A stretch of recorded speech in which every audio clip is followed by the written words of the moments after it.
Looks like the gang's all here! Yep, all ready. How about you two? Green and good to go? Paimon's ready! Great, let's get rolling then. Great. Well, first things first. Wait. Someone's here. We heard your footsteps. Although... You've been here for a while now. I take it you followed the Traveler, but I don't sense any ill intent in you. Come on.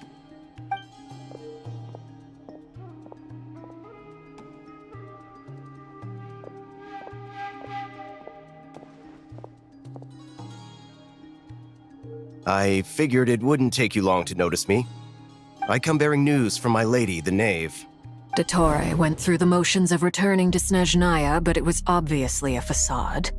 However, he has not returned to the Kuvaki Experimental Design Bureau, nor has he made an appearance in Nasha Town. Well, in that case, he'll be in his lab way up north. I always wondered why he applied for his own private pad. He was planning this all along. Tell them that Sandrone and I will go on ahead. If they still intend to pursue this matter, they should meet us at the research center in the northern tip of Nodcry. Nice of Columbina's two best friends to think of us. We appreciate the heads up. Our sincere thanks to the Fatui for your aid. Lady Damselette may have left our organization, but at least some of her colleagues remain genuinely concerned for her well-being. Not to mention that the Doctor's increasingly cryptic conduct gives us great cause for alarm. We have crossed swords many times before, but it's not personal. We're just on different sides. We don't lack humanity. And so, as fellow friends of Lady Damselette, it's only right that you should be in the know about this. Arlecchino's situational awareness has saved us a lot of trouble. I'll leave the map here with you. If you do decide to head to the research center, please proceed with caution. And remember, at least while you're in Nodcry, Lady Arlecchino's subordinates are your comrades if you want them to be. This is very accommodating of you. We can't thank you enough. Just doing my duty. I shall take my leave now. If you need us, you'll find us at the Experimental Design Bureau.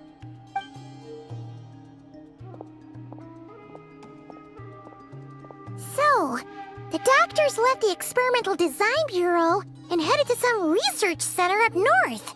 Marionette seems to think he's been planning this for a long time. But when did it start?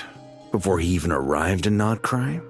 It seems his loyalty to the Tsaritsa is lip service at most. Behind the scenes, he may even be working against her. Whatever his motives, we know that he's decisive and incredibly ruthless. Facing him unprepared would be a recipe for disaster. At this stage, it's difficult to predict his next steps. I suggest we split into two groups. We need some people to stay behind and guard Nasha Town. Well, as much as I'd love to help, infiltrating research labs isn't really my area of expertise. But at least take Cool Your Jet's Ducky with you. It should be some help during the battle.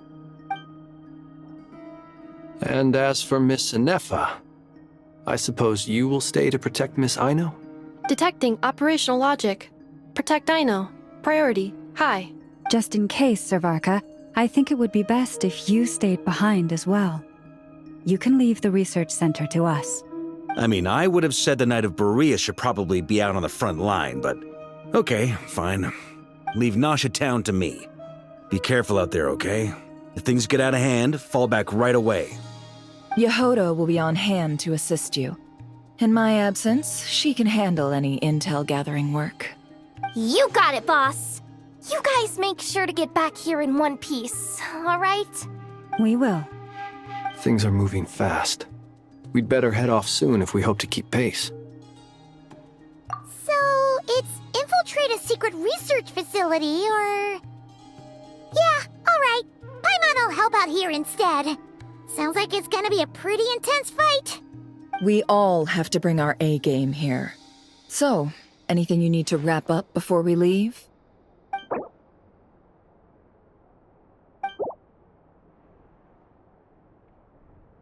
Then you'd better get going. Very well.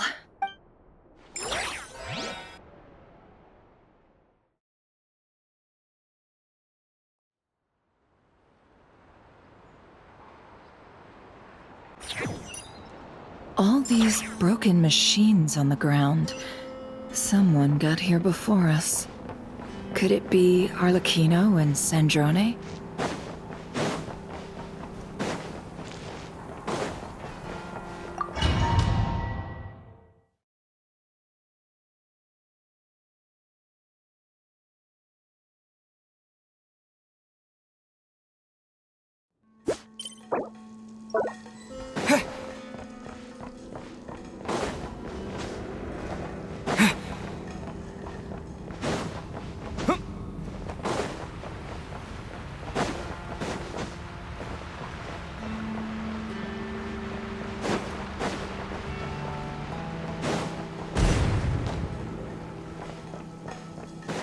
That's quite a welcome party. Leave this place. It all adds up. Close your eyes.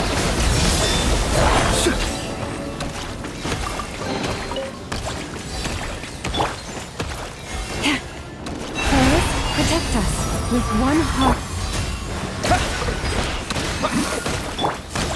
No more lies. Be silent. The night cometh.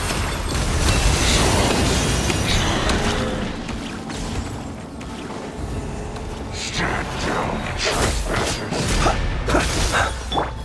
Go! Can't hide the truth.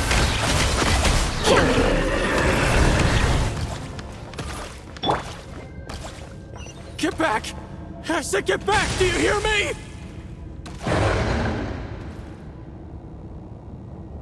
Why isn't it working? No! Don't come any closer! Don't!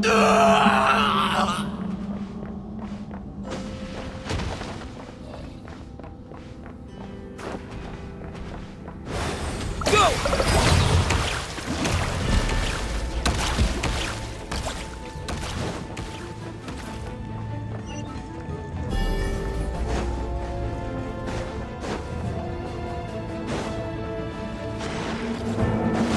Go! Yeah! By the frostman of old.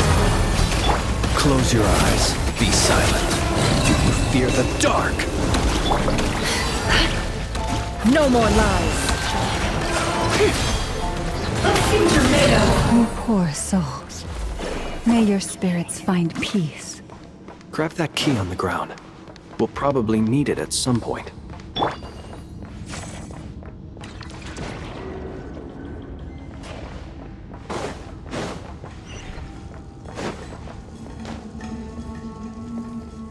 Watch out. There's no way through. Let's go around.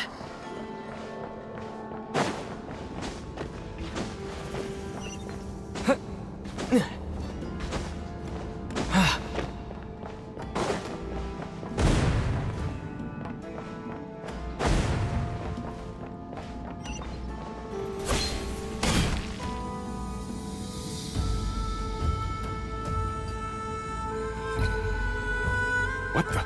Trespassers? Here? What's wrong with you people? We're looking for the doctor, and we understand he might be here. I see you're fleeing the facility. You looking to settle a score with the doctor? Good luck with that. I don't think you have many chances left. Perhaps. But you might have a chance to live if you start talking. 2 other Harbingers had the same idea as you. They're already inside. But what good is it gonna do? The doctor wouldn't do something like this unprepared. Seems to me that you're not too thrilled about being his subordinate.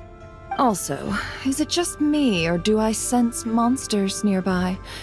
If you'd prefer their company to ours, that can easily be arranged. We need to know what the doctor is up to. Please, if you know anything at all, tell me. This is about more than us versus the doctor. His actions could have consequences for all of Nodcry, and perhaps even your homeland, Snezhnaya.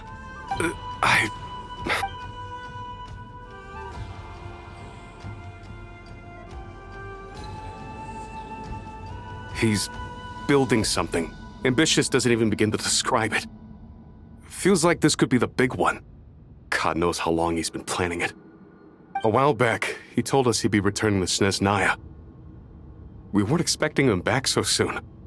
This time he brought some gemstones with him, or something. 2 of them. The moon marrow spheres. He stole them from their rightful owner, Columbina.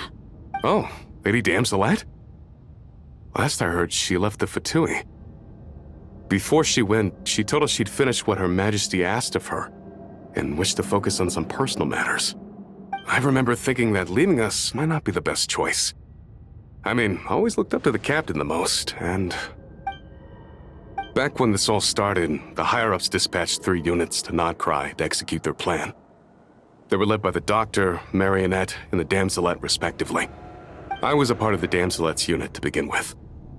She never really interacted with us much. In fact, she seemed sort of detached from everything. Not because she was distracted, just felt like she was indifferent to the world around her. Like she had no stake in anything that happened. She always seemed like she was staring off into the distance. Almost as if she didn't see anything worth living for in the present, so she had to look further afield. That's right. She always used to stare up at the sky. The Doctor used to stand nearby and watch her.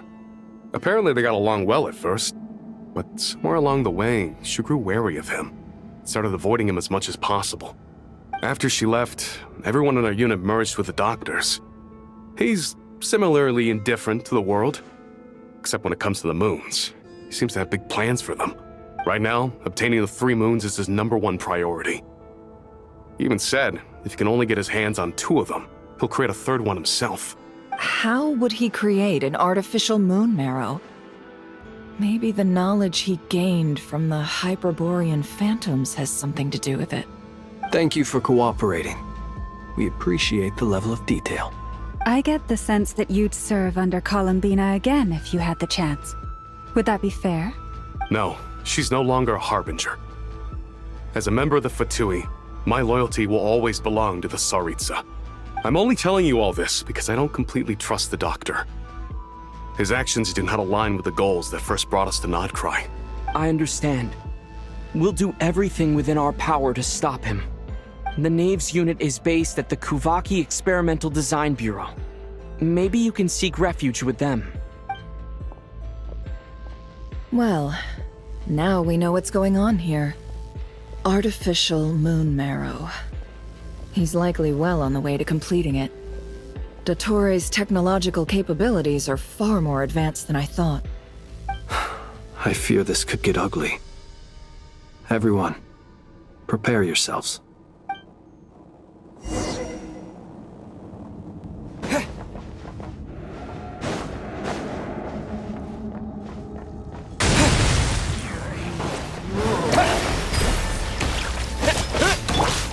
Poor last left. Observe.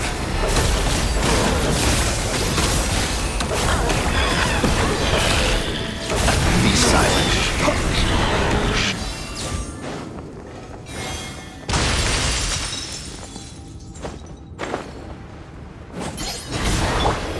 Water jet!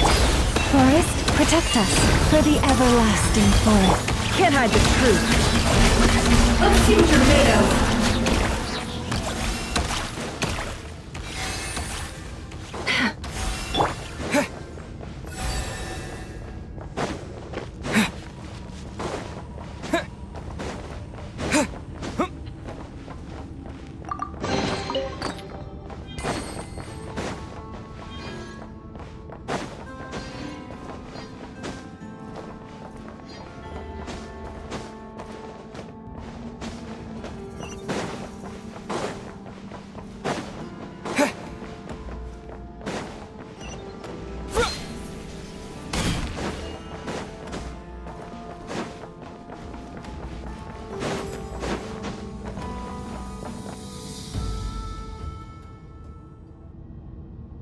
Welcome, one and all.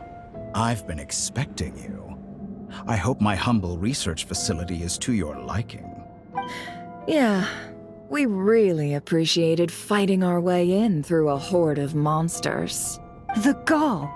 You expect us to believe you've just been patiently waiting for us? Of course I have. Should I be worried about something? Everything seems to be going quite smoothly so far, and you've shown up right on schedule. First Sandrone and Arlecchino, now you. Ah, quite a surfeit of guests I've had today. If you were looking for them, I should probably mention that Arlecchino disappeared as soon as she entered the facility. As for Sandrone, why, she stood right here only moments ago demanding answers from me at the top of her voice. Hardly out of character. She never was one for basic courtesy. But I have to admit, I was a little surprised to see her showing concern for someone besides herself. Does everyone you associate with undergo such a change in temperament?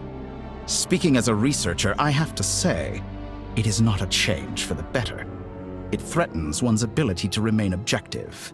Well, since you ask... So you've got your hands on the moon marrow, and now you're claiming godhood. Don't you think that's a bit of a stretch, Dottore? I must protest what you are insinuating with that phrase, claiming godhood. I am not claiming anything. I am stating a fact. You're a researcher. I'm sure you appreciate the distinction between the two. Huh? Wait, you really think you're all that?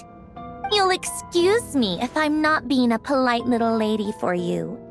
We're colleagues. We both know what kind of person you are.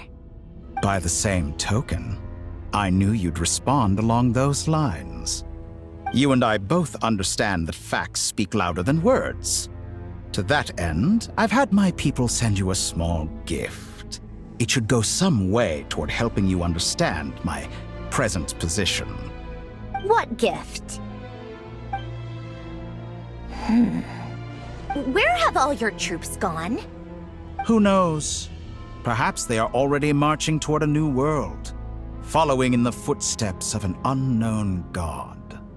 As vulgar and arrogant as you may be, dear Sandrone, I have no intention of taking out my displeasure on your subordinates. They will enjoy equal rights to my own. You sent your people to the Experimental Design Bureau? That's the Tsaritsa's property. Yes, and I am very mindful of Her Majesty's instructions. But you know full well that they do not conflict with my present goals. In which case, all I'm doing is conducting another one of my experiments. Is there a problem with that? Now then, you have a judgment call to make. Am I simply lying to stall you? Or is it possible that every word I am saying is the truth? In which case, your subordinates really are in danger. So now you've turned on fellow Fatui soldiers. You're completely insane. I have set a new rule for myself. Each person gets one chance. Naturally, that includes you, Sandrone. If you wish to leave, I won't stop you. We are colleagues, after all. Scumbag!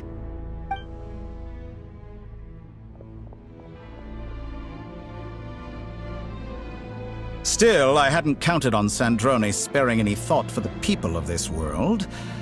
Shame. I always found her self-centeredness to be one of her few better qualities. How can she ever hope to achieve greatness when she's so obsessed with protecting her little design bureau? It's more than a little disingenuous to speak of achieving greatness while taking hostages. Or does honor no longer mean anything to you? Honor? I have the marrow of 2 moons in my possession and will soon complete the construction of a 3rd. I will be the god of a new world. And you speak to me of honor? How charmingly naive. Those are sacred relics.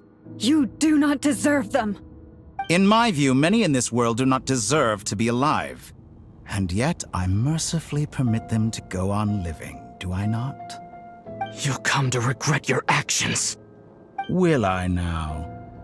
Let's see if you can make me.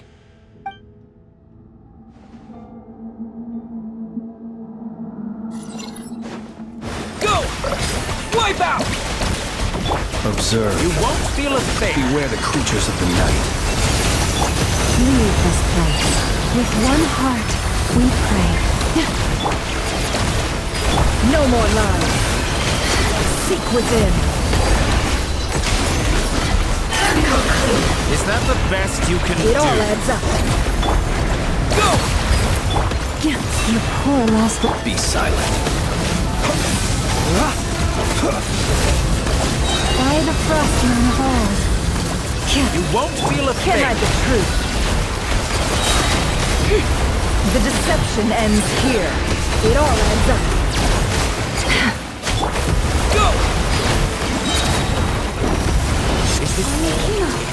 Thanks for the assistance. Arlecchino. They see you as an ally. What a farce. You're clearly here to destroy my research, not... I'd say your research is more valuable than your life. Am I wrong?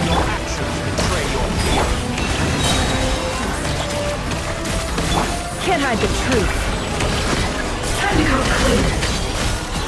It all adds up. Get lost!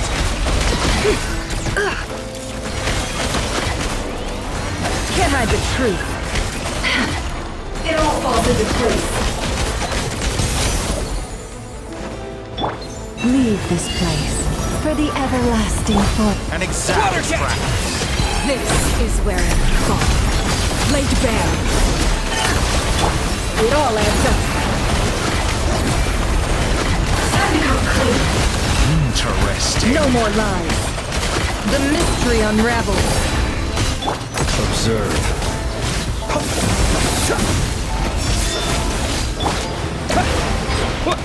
The night cometh. Get lost. Wipe out! Can't hide the truth. With one heart, we pray. Transfixed. Witness my rise. Playtime's over. The experiment begins now. You poor lost lamb. Be silent. Datora is too powerful with the artificial moon marrow in his arsenal. Fighting him is futile. Quickly. How's this?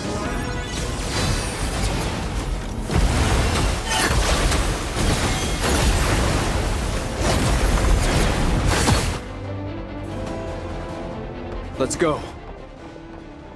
I've always thought it is wiser to flee than surrender.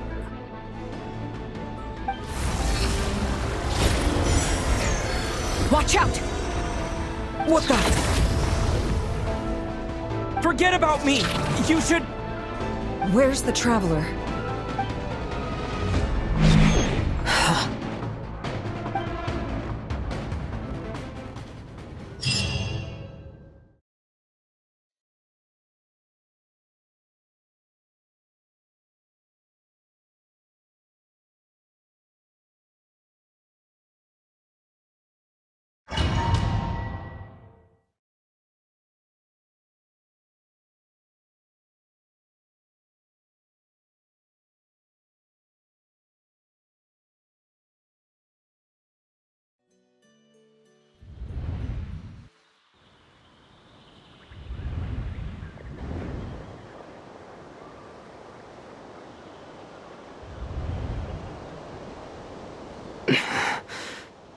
What just happened?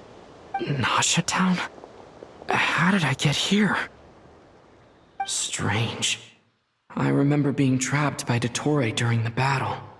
And now all of a sudden, I'm here. Something weird is going on. I guess I'll start by exploring the area. Huh? Traveler? What brings you here at this hour? Huh? What are you in the mood for today? A hot dog? Or something else? We've got some special discounts at the moment. Want to see the menu?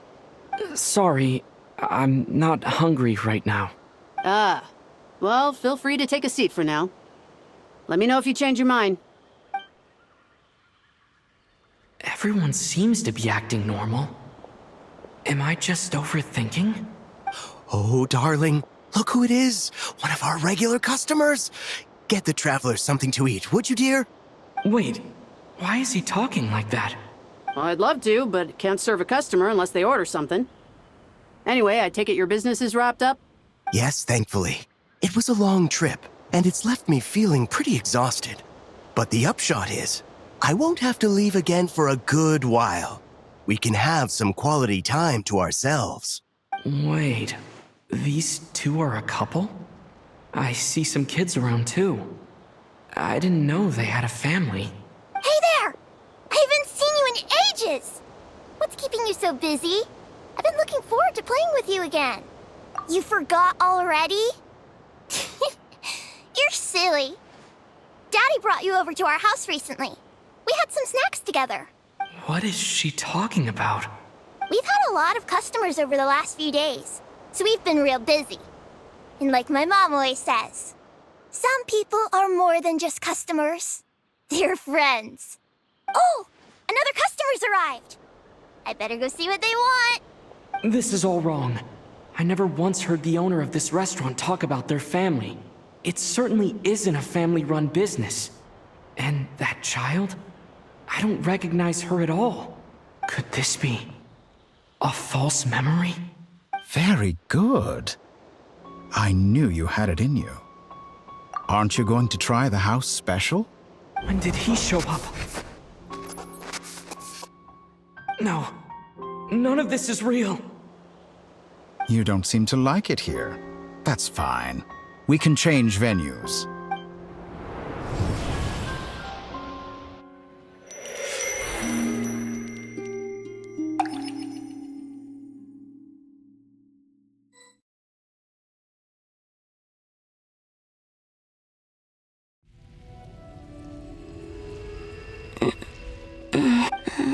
I'm still alive. Where is this place? It took all my strength to open the moon gate, and then I leapt into it. So this is the moon's reflection? The mysterious realm beyond the gate?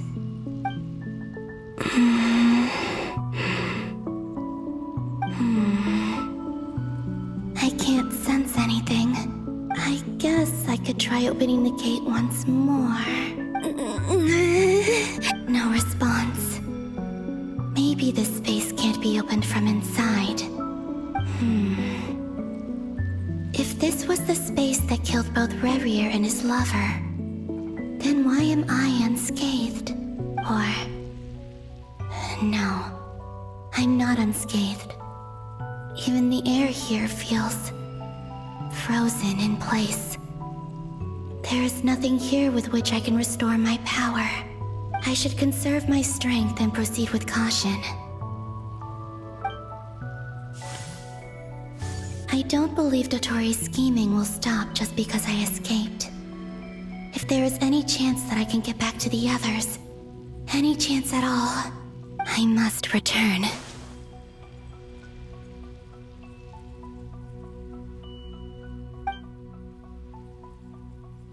Emptiness. Silence. What is this place? Or maybe the real question is, what is it for? What's this? Looks like it responds to my power. Golden. Like Kuvaki. Is it some sort of guide? And why does it feel so familiar? I might as well follow it.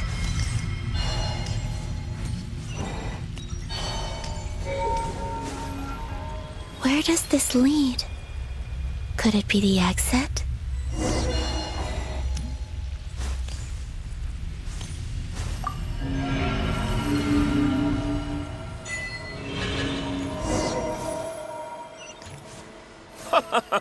Welcome home, Moon Goddess.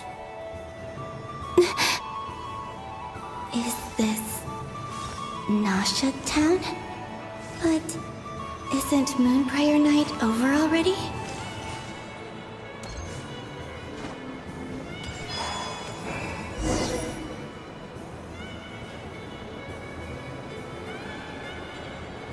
Goodbye for now, Kalumbina. I hope you have a wonderful night. I will. Everyone else. And me? Are these my memories?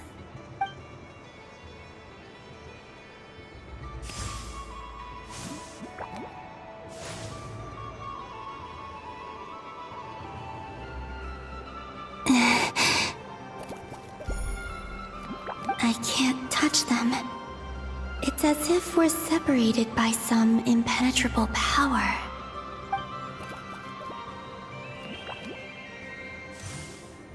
Over here! Over here!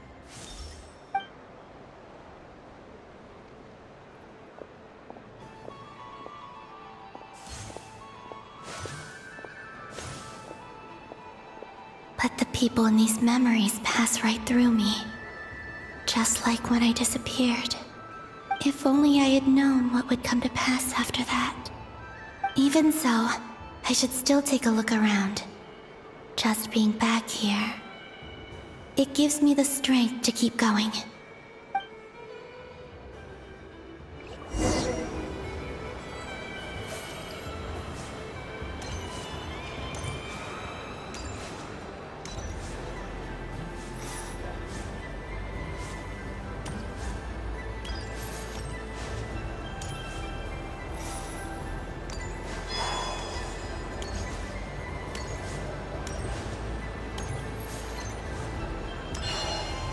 Welcome home, Moon Goddess. Oh, you're the genuine article. Alice was right. This Moon Prayer Night was worth watching after all. Oh, yes. That was the fortune-telling stall run by Barbeloth from the Hexen Circle.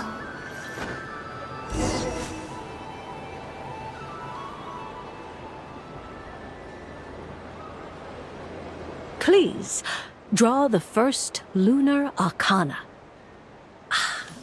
This represents destiny and is the foundation for the divination as a whole.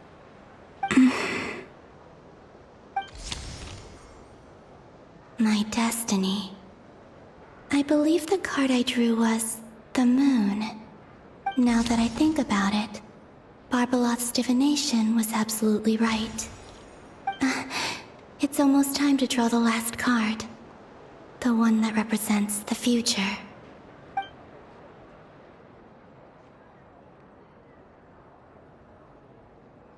That was the card that popped out on its own.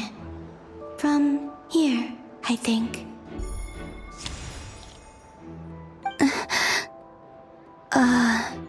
Kuvaki Pulse? What? Fascinating. I've never encountered this before in my role as a diviner. What's going on? Did that card leave the deck? Because of my influence? All I did was try to touch it, and then... Maybe this memory space is not untouchable after all. Are there weak points in the barrier? Or...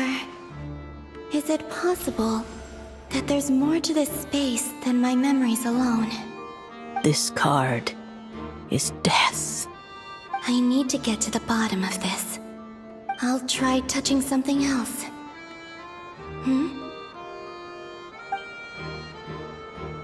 Is this... the wind? No, it's gravity. It's pulling me outwards. No, Traveler!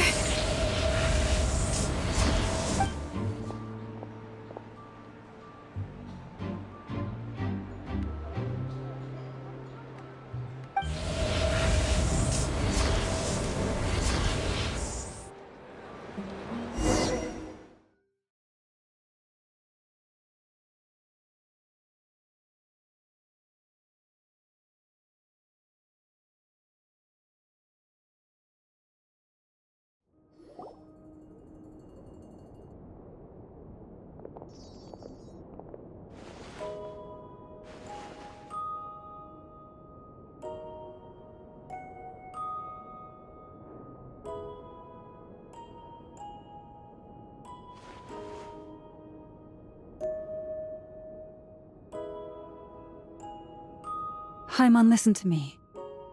From the bottom of our hearts, we are so sorry. We completely understand how you must feel. The Traveler is trapped, and we all feel responsible for it.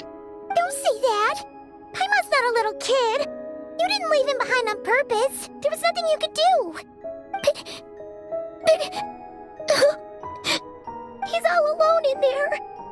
What if something happens to him? What are we gonna do then? We've barely spent any time apart since we met. Is he gonna... die? We must find a way to rescue him. We were all involved in the operation where he was captured, and we do not abandon our comrades. That being said, it won't be easy. Through conversation with the others on our return, we've arrived at a basic idea of what we're up against. Dottore's lab has clearly been in operation for a lot longer than we realized. We found many monster samples stored there. In all likelihood, they were materials he used to research his latest technology. We also know that through his contact with the phantoms of Hyperborea, he gained knowledge about the moons and certain Hyperborean technologies. Using this knowledge, he then fashioned an artificial moon marrow to serve as a replacement for the frost moon beyond the sky. Unlike Columbina, Dottore is not being rejected by Tevat. And even with 2 of the 3 moon marrows, his power far exceeds all of ours combined. Once his 3rd moon marrow is complete, Dottore will have completely seized the authority of the 3 moons. Tevat's most primordial powers will then be in his grasp. Does that mean... I'm afraid so. No one could have predicted this level of insanity. Not even from Dottore.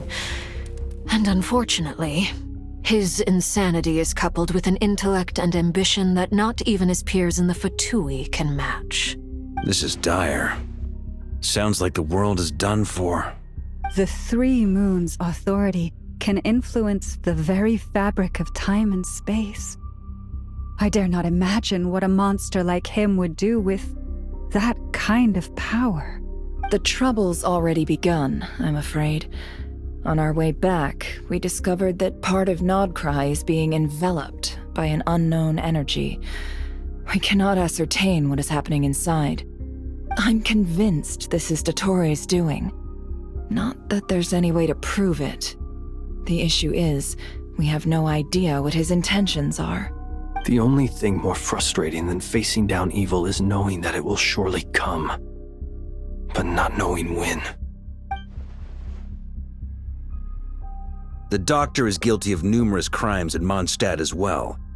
One of our knights, well, former knights. His father was murdered by Dottore.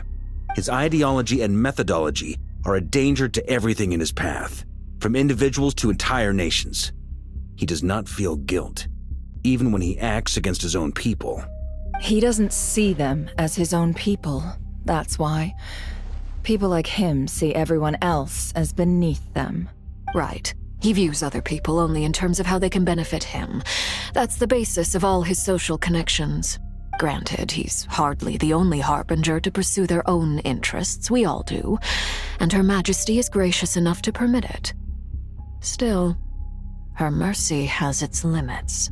Dottore's actions have gone beyond even what the Fatui could have imagined. Usurping divine authority to become a god. For a servant of the Tsaritsa, that goes beyond being disloyal. It's treason of the highest order. We can't expect him to heed the Tsaritsa's will once he gains the 3 moons' authority. Even we harbingers consider him the most self-interested among us. Poor Traveler. Of all the people to get caught by... We have to go save him right now! Please! We gotta find a way! Paimon, I promise you, we are with you all the way. I get how you feel. I do. But it's gonna take more than strong emotions to take down an enemy like Dottore. What we need now is more information. Right. We can't even guarantee he's still at his research center. Before we can think about mounting a rescue operation, we need to confirm the Traveler's location. I'll find a way. Paimon knows, but... She's so scared. If anything happens to the Traveler, he might be the strongest person Paimon knows, but he's still human. He feels pain and bleeds just like anyone else. Then think things through before you stick your neck out. Unless you want to lose your head. Sandrone. Miss Sandrone, you're okay? Put the stuff over there, and be gentle with it. Am I okay? As you can see, I've had to move my whole livelihood out of the Experimental Design Bureau. It's been swallowed up by Dottores' energy field. If I'd left it any longer, I probably would have gotten stuck there. Ugh, Dottore always goes a little loco when he finds a shiny new toy. Not that he'd ever admit that. But this time, he's gone full psycho.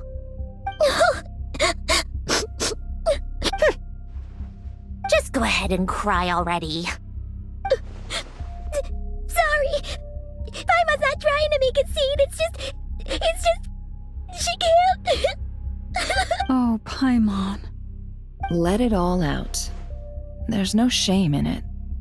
When you're overwhelmed by fear and despair, crying can help get it out of your system. You'll feel better for it. Okay then, while the baby of the group is having a moment, how about the grown-ups get to work? Give me your hand. You've made a discovery? Polonia, scan. You, hand, now. Oh, I thought you'd never ask, my lady. Curses! You're next, then you.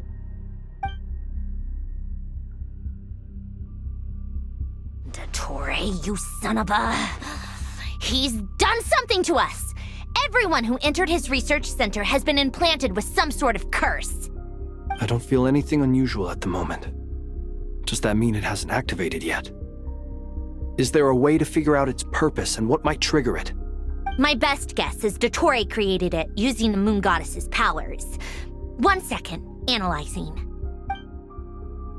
Ugh! That friggin' maniac! So, what twisted game is he playing this time? The moment I analyzed the energy composition, some encrypted text appeared in my mind's eye. And when I deciphered it according to the Fatui standard encryption protocol, I got the following message. Feel free to run, or you will perish in nod cry. He's mocking us. Yep, he loves to toy with people. Only in this case, there might be more to it. But I didn't detect any murderous intent or malice either in the message or the curse's energy. As if this is him at his least malicious. Or perhaps all people are cowards in his eyes. Maybe he thinks the threat alone will be effective. What a despicable person. And he has the Traveler in his grasp. If I may, as unhinged as Dottore may be, he has always exercised great patience with the objects of his interest. I remember a comment he made when we first arrived in Nodcry. He said, "This world is, on the whole, an exceedingly dull place. But at least there are a few intriguing features, such as the gods, or the Traveler. Presumably, they interest him because they're unknown quantities. He wants to understand as much as he can about them." Agreed. The Traveler is Tevat's fourth descender. All Harbingers are aware of this. Since Dottore took such pains to capture the Traveler, he is unlikely to kill him right away. Okay, but we still have to do that rescue operation. Of course. I also think we need to read between the lines with Dottore's message. If he's encouraging us to run, that means we mustn't leave Nodcry under any circumstances. My guess is, his curse will only trigger if we leave.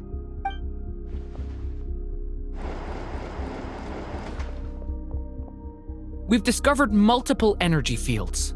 Albedo is still attempting to analyze their structure. He told me to report back first.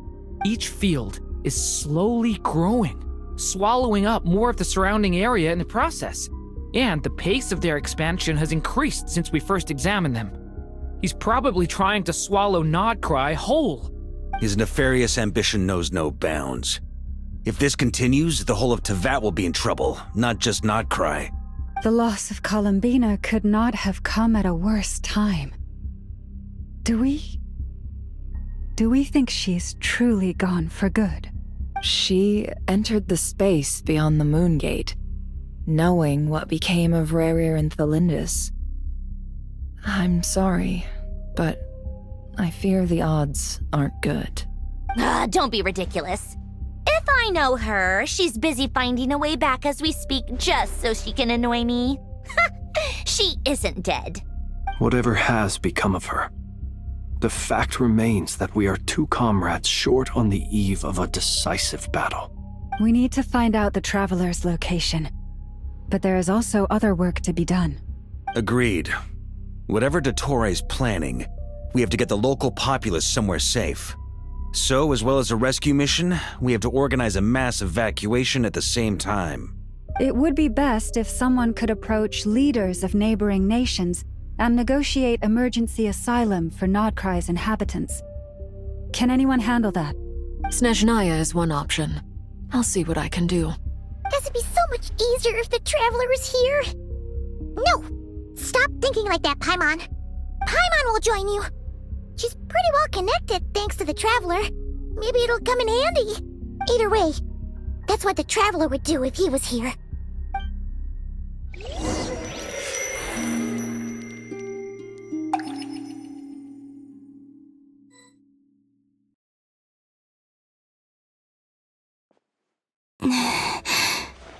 Back here again. That gravitational force that pulled me back. Is this where it came from? When I saw that memory of Moonprayer Night, I think I influenced reality. Was it just a coincidence? Or, if only I could have sent the others some kind of warning on Moonprayer Night, maybe we could have stopped Dottore. I feel so heavy. Does entering that space consume a lot of energy? Well, even so, I have to keep moving forward. Back to emptiness and silence again. I should try and find my way back inside that memory.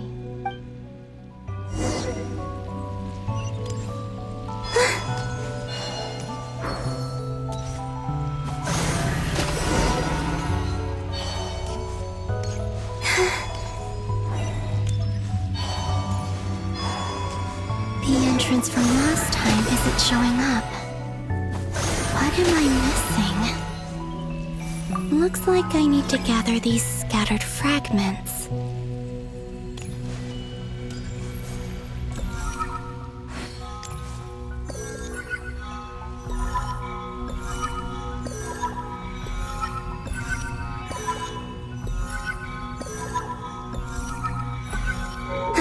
It worked! Hopefully I can stay inside for a bit longer this time.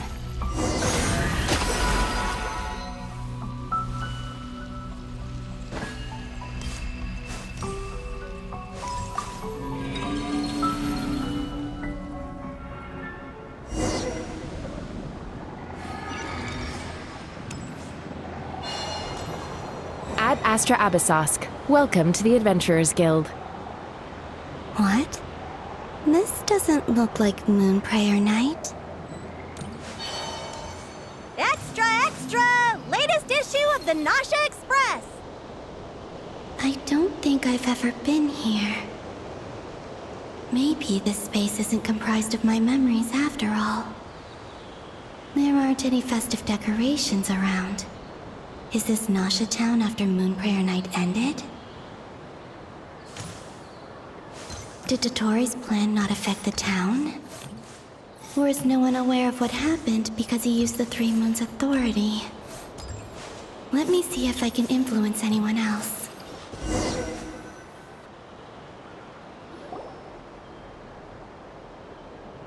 So, what do we do next? Wait, that voice. Paimon? The most important thing right now is to find that mage. Lauma the Traveler and Mr. Varga are here too. I'd better go pay the Fatui a visit. Traveler,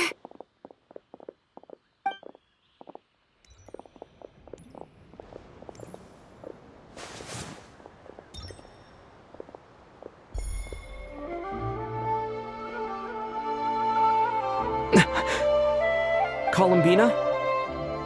I made contact. It's me, Columbina. Huh?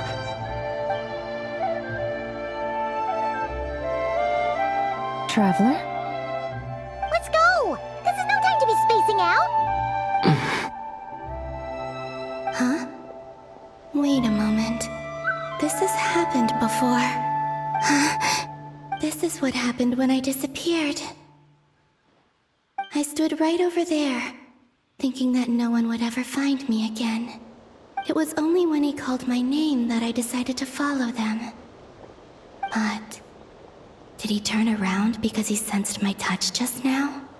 Is it really possible that from in here, I can change the past? If I keep following them, maybe...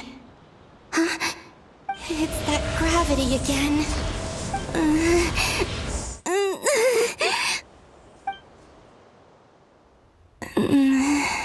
Every time I influence reality within that space, this force intervenes and pulls me back. It's as if it's trying to stop me from leaving.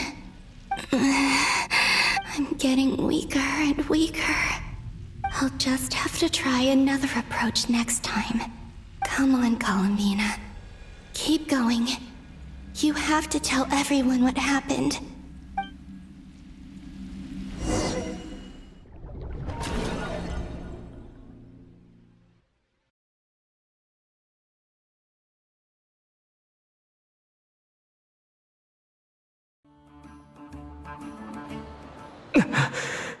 Suddenly, I've been plunged into darkness. Alone. It feels strange. As if something has grabbed hold of me. Is Toray now powerful enough to interfere with space itself? Look at you, standing so still in total silence. I almost didn't recognize you. Hello there, traveler. He seems to be in a good mood. Wait, what's that behind him? Ah, so you noticed. This is the completed Trilune.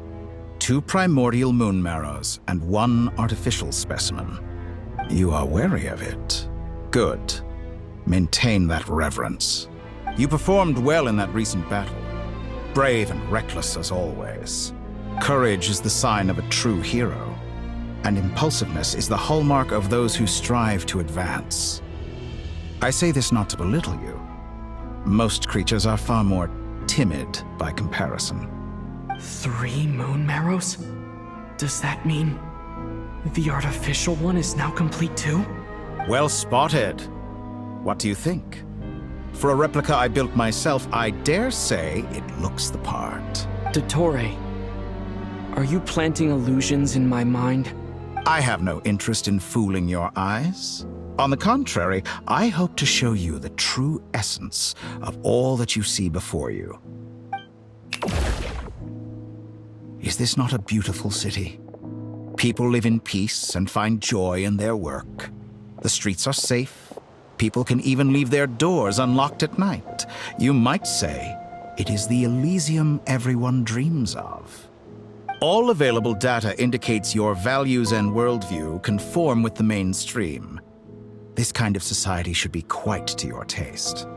False beauty is deceitful. Lies are to no one's taste. I wonder, is it your moral standards that are too high? Or your expectations of reality? Answer me this. If someone existed in a sweet dream from the moment they were born, a dream in which they never once felt pain, which do you think they would consider superior? The dream or the reality? That's pure sophistry. It has nothing to do with your actions. As I suspected. You have yet to understand all of this for what it really is. What do you want from me? You sound impatient. Do you think the only reason I'm keeping you is because I want something from you? If it's not, then why haven't you killed me yet? No one can stop you if you're as powerful as a god. I'm delighted you recognize that fact. I believe we last squared off in Sumeru.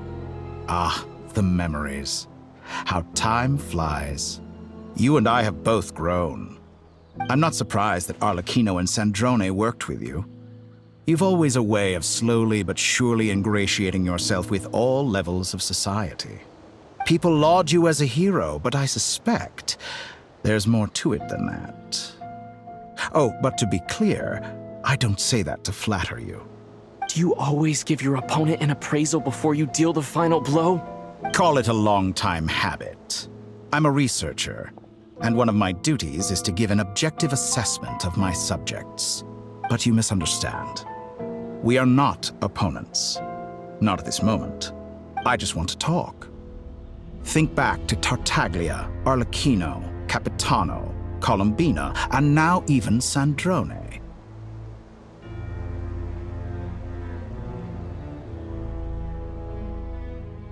You've worked with each of them in the past.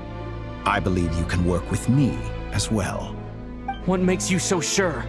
Well, why not? Should the good associate only with the good and the bad befriend only the bad? I like to think we could have a more mature relationship than that. Surely you don't think all your relationships are grounded in friendship or shared ideals. People come together because it benefits them to do so. If you think of the people you admire, you must surely admit that they have provided some benefit to you. Morality, ambition, dreams. People have plenty of words to embellish the nature of their relationships. But once you break free from those ethical frameworks, you will see that the only thing connecting the two of you is mutual benefit. And that is what I'd like to talk to you about. We're finally getting into it. He's probably been planning to kidnap me for a long time now. But for what exactly? He has the authority of all three moons. I won't be able to gain the upper hand in a fight. Best if I pretend that I'm willing to negotiate for now. You say you're a god, but you also speak of mutual benefit. What could a god want that the three moons cannot provide? Excellent question. But before I answer, I would ask you the same thing. Gaining Colombina's allegiance was a rare and extraordinary feat. But the Moon Marrows are now in my hands, and I have the edge over her. For this artificial moon is not being rejected by Tevat. Her identity and lineage may have been a thing of glory in the old world. But they were also shackles that prevented her from ever integrating into Tevat. I, on the other hand, you may view me as a thief, but I have overcome that limitation. So what is it that the three moons cannot grant you? What stops you from negotiating with me to get what you want? I don't make deals with lying psychopaths. That's quite an accusation. Are you expecting me to get angry with you? Well, this is one aspect in which my personal growth has served me well. In the past, my less mature self might have been disappointed, perhaps even angry, over a small setback like this. Like when you and Lesser Lord Kusanali joined forces to oppose me, for example. But things are different now. Just as the rich do not quibble with the poor, I no longer find myself perturbed by these trivial affairs. Human relationships end with conflicts of emotions and interests. But relations between humans and gods are different. And ours is even more unique. I have ascended to the highest heights and laid claim to unprecedented horizons. And you were no ordinary person to begin with.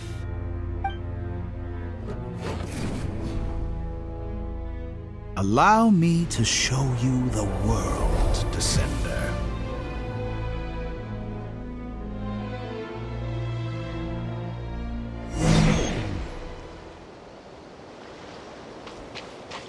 To stand, walk, jump, sit, and lie down. These are the most common of behaviors. Have you ever wondered why we were born following such laws? Who stipulated that we could not fly instead of walk?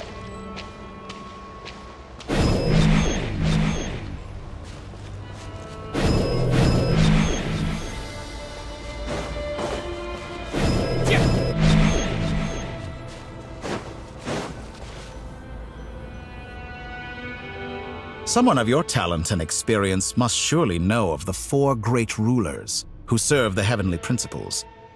They govern life, death, time, and space.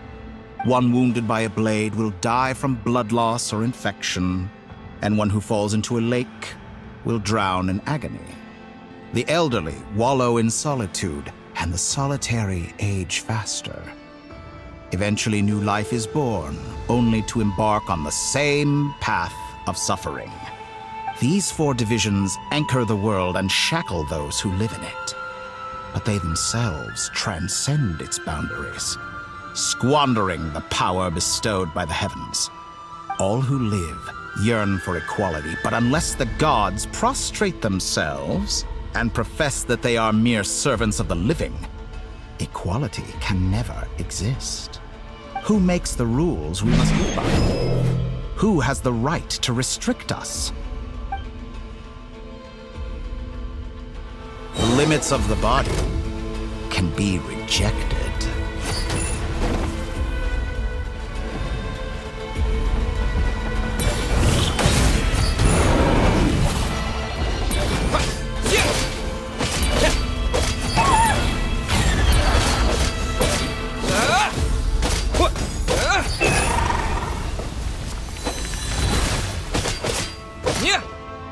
How does it feel to be among those with absolute power? You cannot conceive the extent to which your flesh hinders your mind and spirit.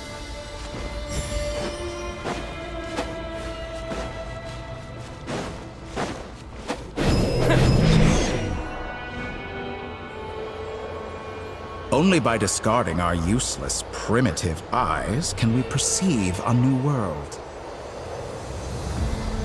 How narrow-minded we all were in the past. Why should the final answer of the world not be the power that predates those of life, death, time, and space? The power of the Trilune. Through it, I have glimpsed new experimental possibilities. Nature suppressed, authority exiled, souls controlled.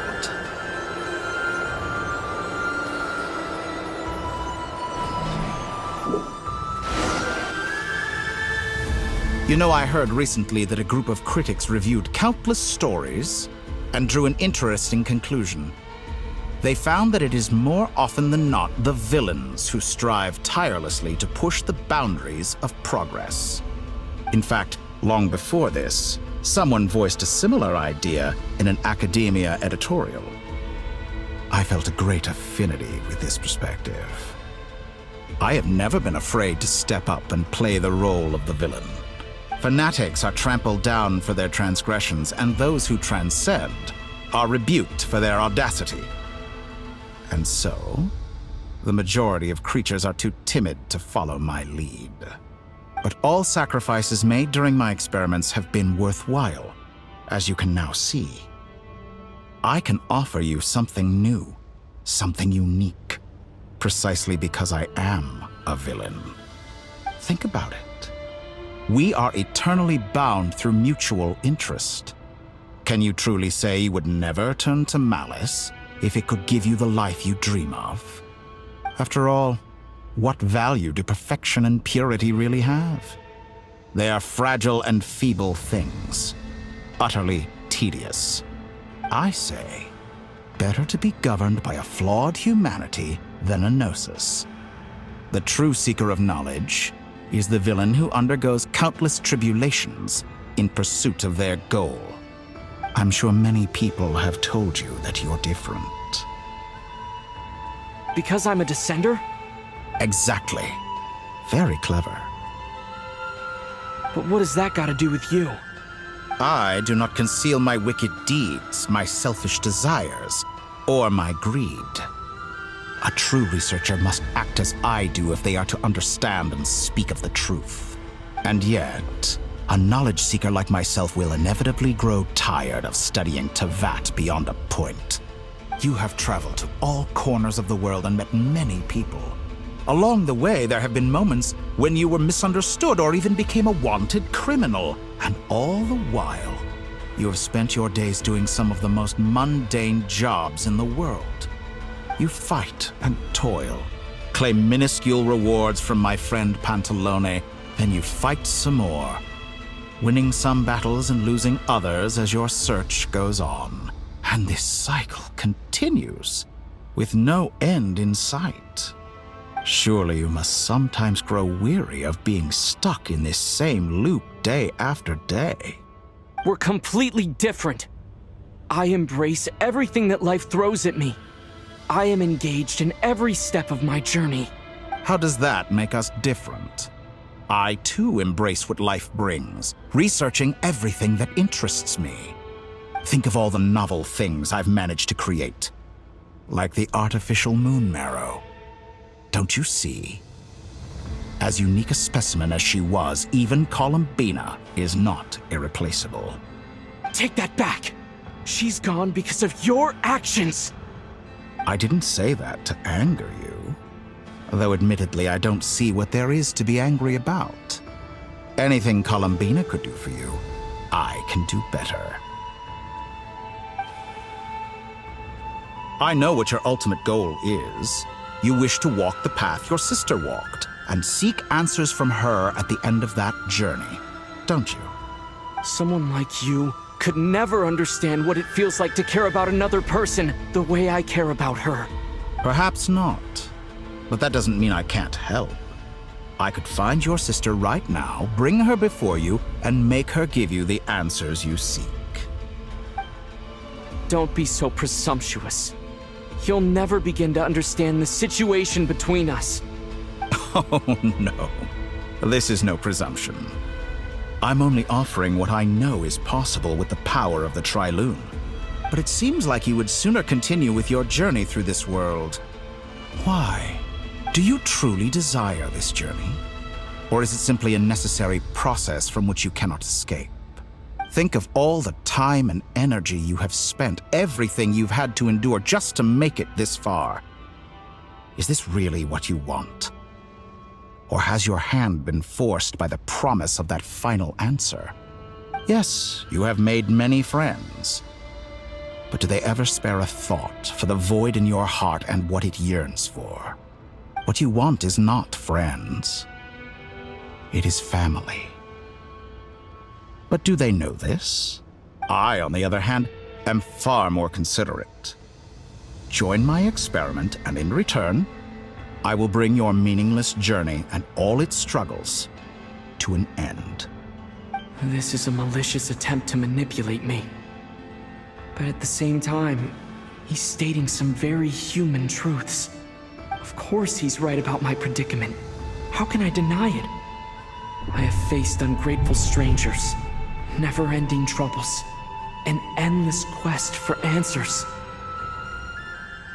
I want to see her. After everything I've been through, words can't describe how much I miss her. How much I want to be reunited with her, wherever you are right now. Do you miss me too?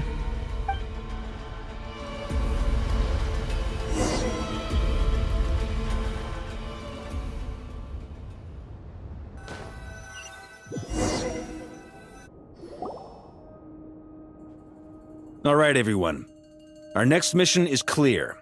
We need to contact all the major organizations, explain the situation to the public, and then begin the evacuation. The residents of Notcry are quite dispersed. The two most populated areas are the Southern Isles and Pyramida. Miss Lauma, I will leave Hisi Island and Nasha Town in your hands. I will liaise with the Fatui and Pyramida. Agreed. We will reach out to Natlan and Snezhnaya. Anyone found north of the Experimental Design Bureau should follow the Fatui to Snezhnaya. As for those dwelling south of that line, I will ask the Voynich Guild to help persuade them to leave. Then I, Mr. Varka, and the Frostmoon Scions will escort them to Natlan. The Voynich Guild has dealings with the Curatorium of Secrets. I will send them a letter vouching for your credibility. Yehoda, you should help Lauma. This is too big of a task for one person. My wish has come true. You're willingly lending me your most capable employee for the day. Well, Good for you, if all this only takes a day. Of course, if it takes any longer, I'll be charging a fee. Boss, wait. Don't I get a say in this? Oh, I'm sorry. Something to add, Yehoda? Well, no one's more important to me than you, boss. And remember how Lauma healed your eyes after that big battle? I think that's worth at least 2 or 3 days' work for the Frost Moon Scions. Are you completely incapable of acting in your own self-interest? Or do you simply devalue your own labor? Are you sure you don't want to come with us? Who will see to our other work if we're all busy evacuating residents? Sandrone insists that Columbina is still alive, and we have a traveler to rescue. There's much to be done. But boss, I'm just worried that... Well, Nefer, I'll link up with you once my tasks are complete. What makes you think I'd need you to do that? I'll need it. And considering the way you approach certain matters, I think you'll be better off with me present. That's quite enough. Just focus on your work first. I bet we're in for an uphill battle here. But we can help out too. Inefa and I are gonna help Nasha Town's residents carry their stuff. Loading schedule. Store essential local research data and technology samples, then escort the people to Natlan. Understood. I will execute this to the best of my abilities. Great stuff. Thank you, ladies. I've contacted the Lightkeepers.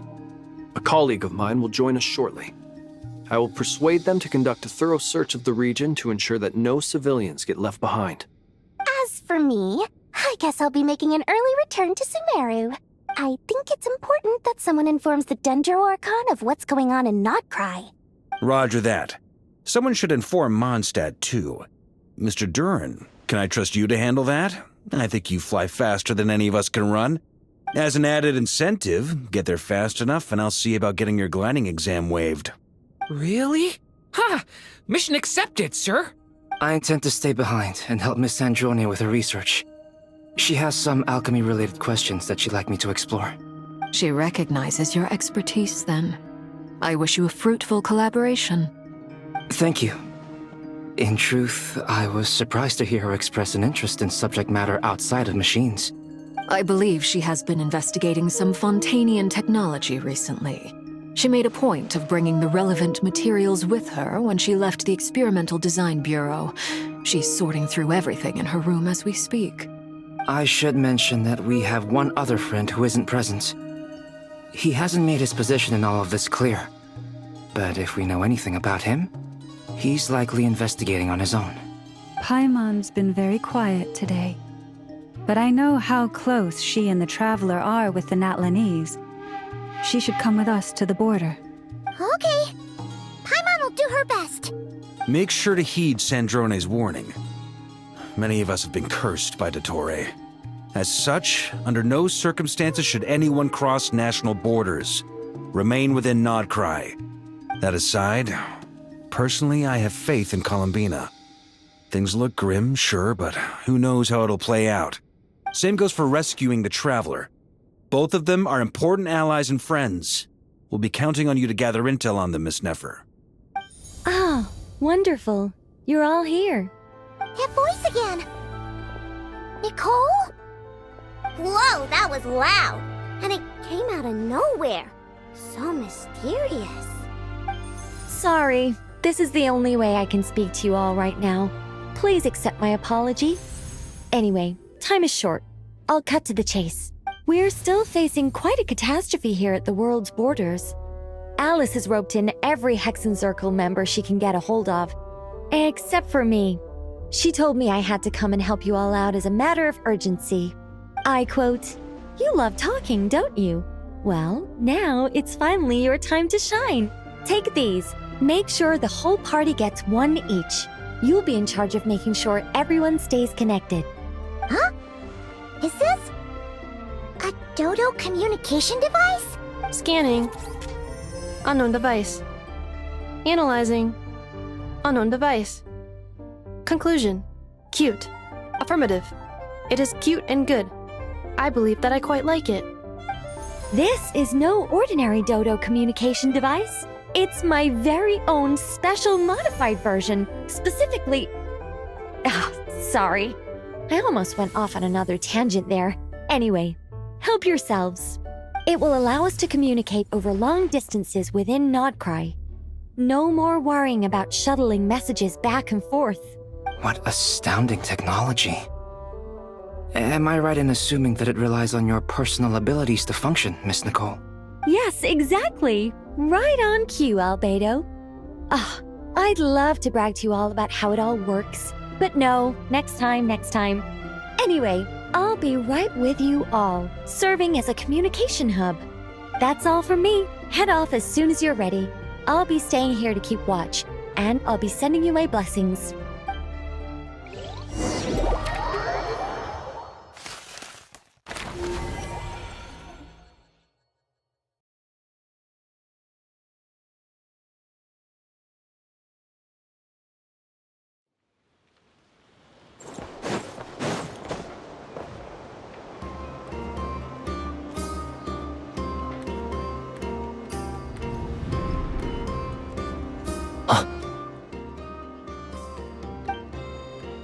Sir Flint.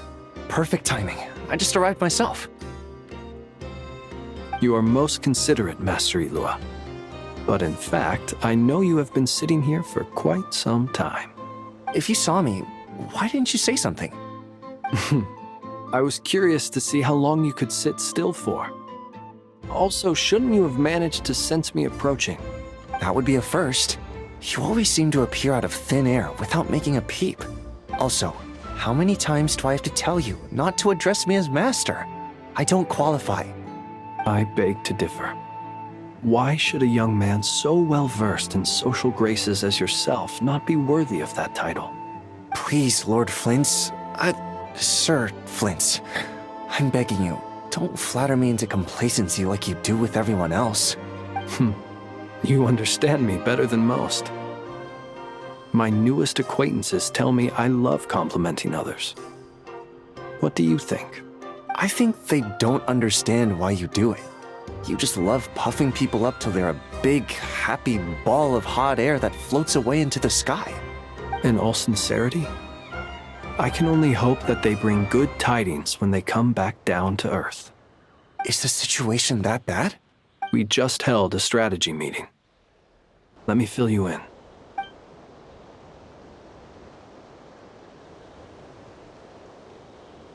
In short, we need everyone gone from Pyramida.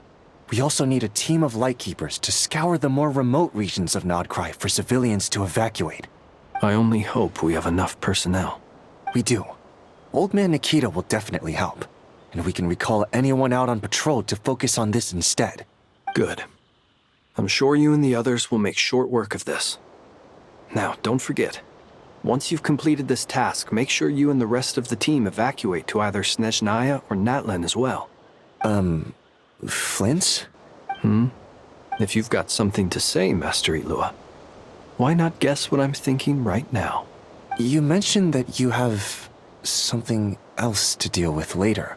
How difficult is it going to be? I doubt it will be easy. I know you're a Lightkeeper, and it's your duty to protect others in times of crisis. But I have a feeling that you'll be walking into grave danger. However bad things have gotten in the past, Nodcry has never faced a mass evacuation before. But from the sounds of it, you don't intend to come with us. I don't mean to pry, and it's probably none of my business. But whatever it is you're intending, you don't have to go through with it, you know.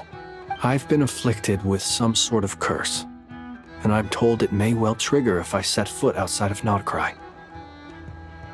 As such, I cannot leave. I have to act, if for no other reason than to fight this curse. What? No. Why? Why would anyone want to curse you? There are plenty of people out there willing to trample over others in pursuit of their own goals. Frankly, Sir Flint, I am furious. You're making light of what is an incredibly serious situation. Indeed I am. And what?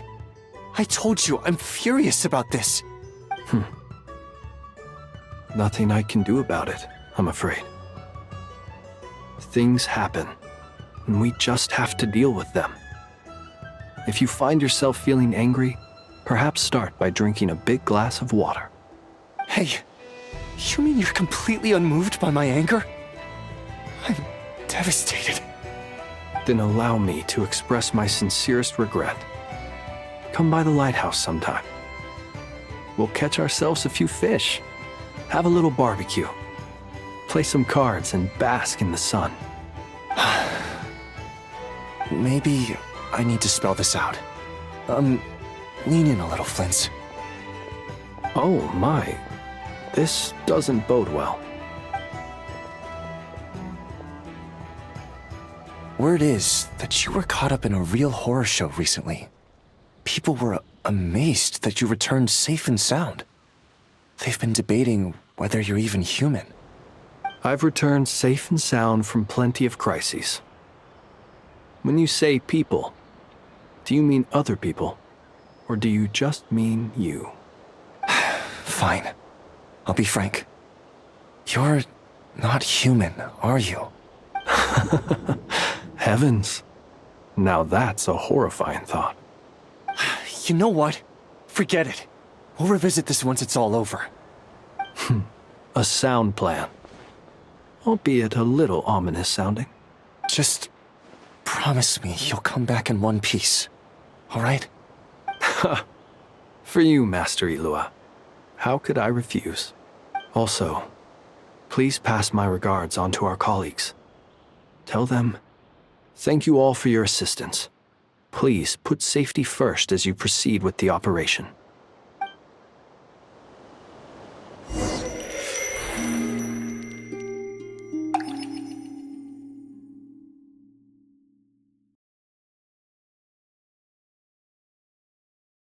I have to keep searching for a path toward reality.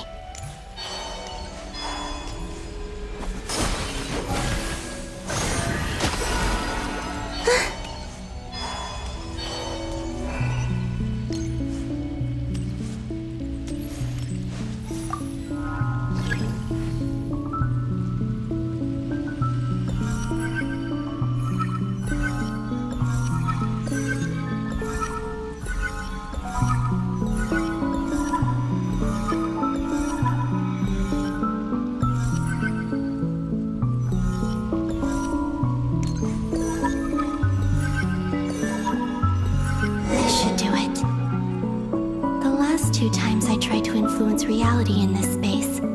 It consumed a lot of Kuvaki. I'll try and be more careful this time. I need to leave key clues behind using less power. I hope everyone still remembers what I said on Moon Prayer Night.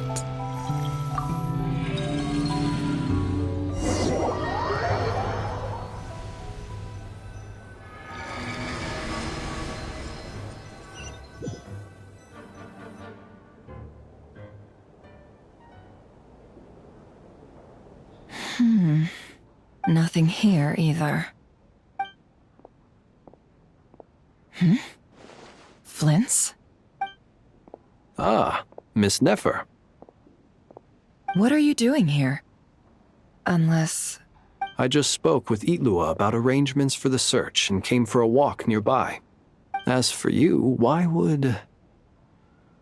It appears we think along similar lines. And neither of us likes to accept things at face value. As well as figuring out how to gather intel on the Traveler, I wanted to confirm some of my own suspicions.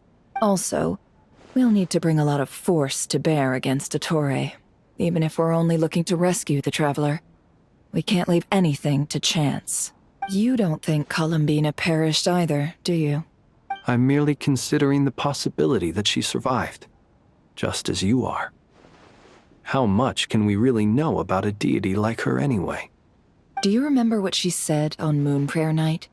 About using moonlight to send messages to us? Of course. I think that's why we're both here. Where have you checked so far? I've been focusing on the outdoors. Anywhere the moonlight shines. I checked most of Nasha Town, but didn't find anything. I checked the Curatorium of Secrets, and a few rooms where I thought I might find some leads. But no luck here either. The only places I haven't looked yet are the rooms in the flagship. But process of elimination isn't the only thing that brought me here. Oh, really? What's your other reason? After all that build-up, our mystery ally never showed up even once! Huh? Am I imagining things?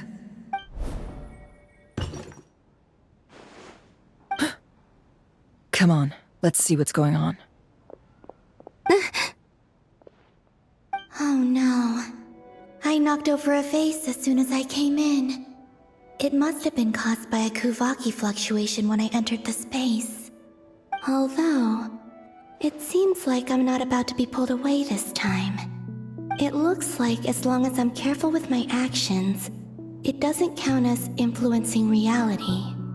Anyway, is this the flagship? The Traveler mentioned that's where he was staying. I only went into the lobby last time, so I've never actually been here before. How does this space work? If nothing else, I can now be sure that it is not simply memory. He mentioned where his room was. I think it's this one.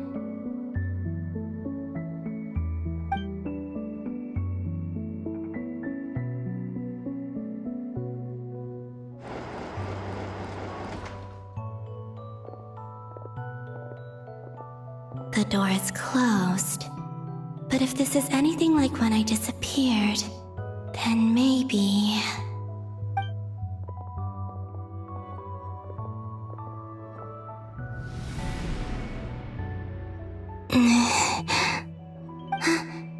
I'm in. He and Paimon aren't here at the moment. I hope he's okay. I wonder what happened to him after that battle with Dottore. Best not to dwell on that for now. I need to try and leave them some clues. Please, Traveler. I really hope you find this.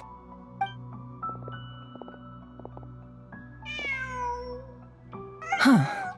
Just a cat. Nothing else here strikes me as noteworthy. Didn't you stay here for a couple of nights once? Before Rarir showed himself, yes. It's also where the Traveler and I first met. Did you notice anything unusual during your stay? I remember thinking how much noisier the flagship is at night compared to the graveyard. Other than that, no. The Traveler and Paimon were most congenial neighbors. This is where they've been staying, yes? Over here? That's right. I wouldn't usually condone breaking and entering, but we can make it up to them later. Focus now. I have to write a message on the wall using Kuvaki, just like I said on Moon Prayer Night. Simply open your windows on nights when the moon shines bright, and the moonlight will naturally flow towards the words I have written. Here goes. I'll need to carefully control my strength.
There's a noise outside the door. Is he back? Please, you have to see these words.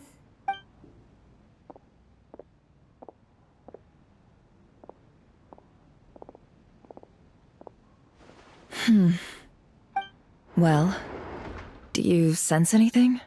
Unfortunately, no. And this place was our last chance. Not necessarily. We've only looked in Nasha Town so far. Miss Columbina said she would leave messages at her friends' dwellings. It's still worth checking where Miss Lauma lives and where I live. Let's try and make some time to look into those then. Wait. What are you waiting for? Paimon might have overeaten slightly. What's that look for? This is a victory feast. It's normal to eat a little more than usual.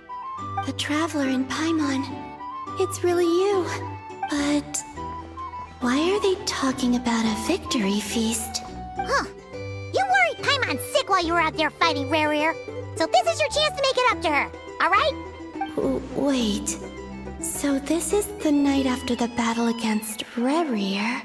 How did I end up here? That's quite a long time ago now. Wait. Time. That's it. Every time I've entered reality within this space, it's been at an earlier point in time. Every one of those points has been before I fell into the moon's reflection. And everything I've done to affect reality really did happen in the past. Does this mean that within the moon's reflection, time flows backwards?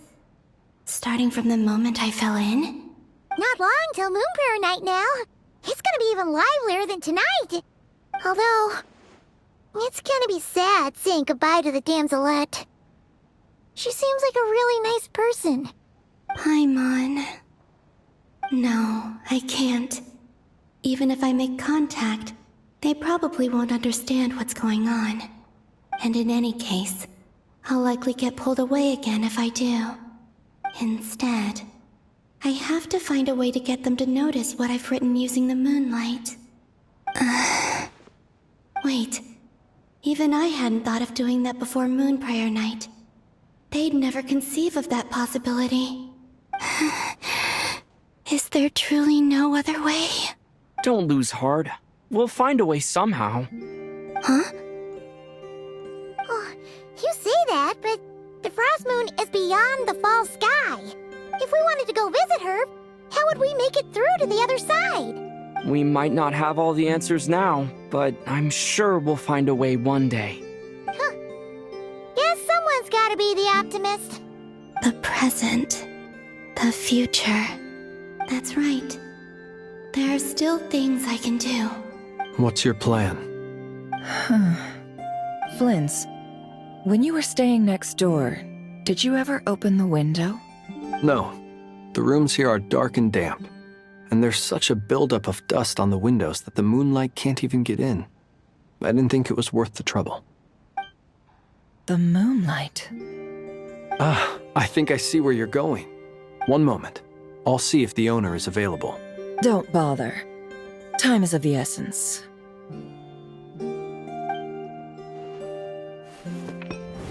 Time. Even if no one sees what I've written at this moment, maybe someone will remember what I said after Moonprayer Night. I need to write down as much information as I can. And maybe one day... Huh? What's up with you? You can't even hold your cup steady. Are you getting tired? A little. Well, you should probably hit the hay then. You've had a really tough couple of days for you.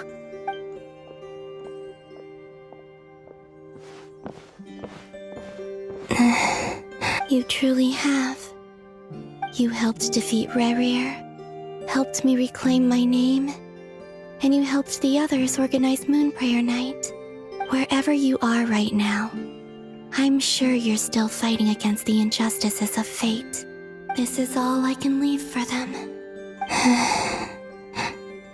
How I wish I could stay here, but it's time for me to go. I hope to see you again in the next time, and if the opportunity presents itself. I will surely return to your side. Huh. Columbina. She's alive. Not only that, but she's left us an entire wall's worth of clues. She even wrote down what would happen on Moonprayer Night. It's just a shame we found it too late. I am here. Time in this place flows backwards. I am constantly moving forward. It sounds like she's found a way to influence the past using Kuvaki, but her future is our past. So, these words have been here ever since we defeated the Ray hero Solnari. We just never discovered them. Which came first, the chicken or the egg? Do you ever mull over questions like that? Only when I'm in a good mood, and at leisure. Well, I never do. Everything that has happened already belongs to the realm of fact.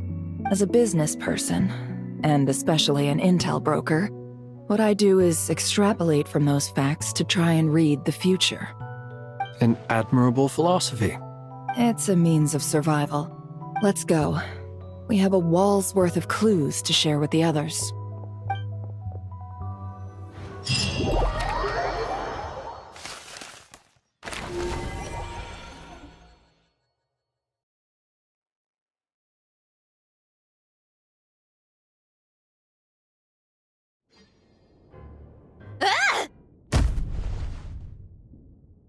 It appears that the doctor's energy signature has changed to something similar to Kuvaki, but not like the Kuvaki we're used to.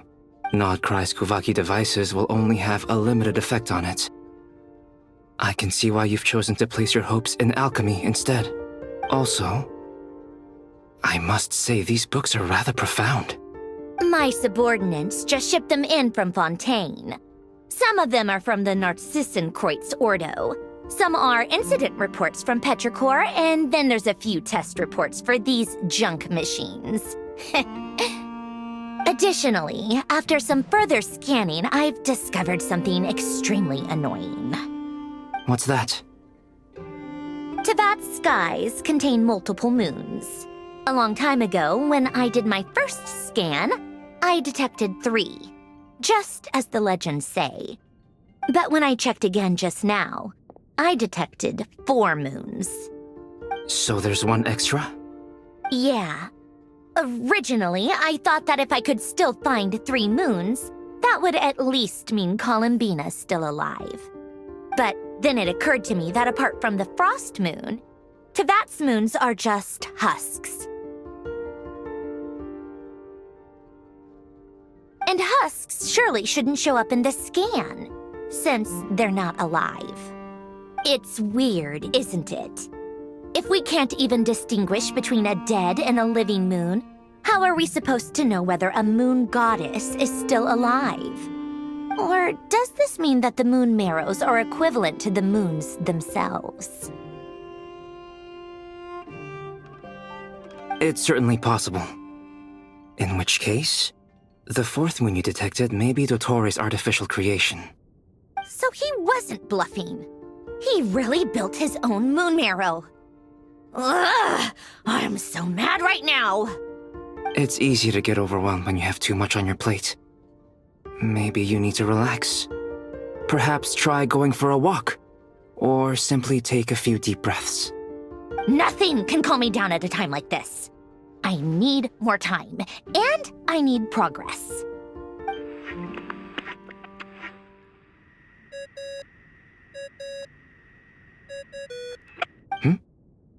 It's Mr. Flynn's. I really hate that ringing tone. Ugh. First the 4 orthants of the Narcissenkreuz, then moon marrows. Now what? Oh, sorry if we're disturbing you. Might I ask what's troubling you?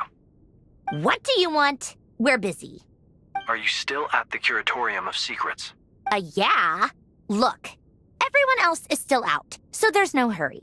Plus, I'm busy, so I would appreciate if you gave me some space. Even though we have crucial intel to share? Fine, I'm listening. Do you intend to share it via the Dodo communication device?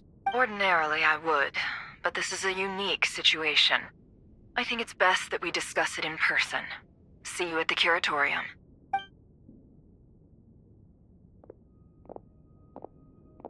All right then. So, what's the situation? The rest of the team is still out working on their missions and evacuations, but we've decided to fill you in on the most crucial information first. Sandrone, you were right. Columbina is most likely still alive. That's the best news we've received in a while. By a long way.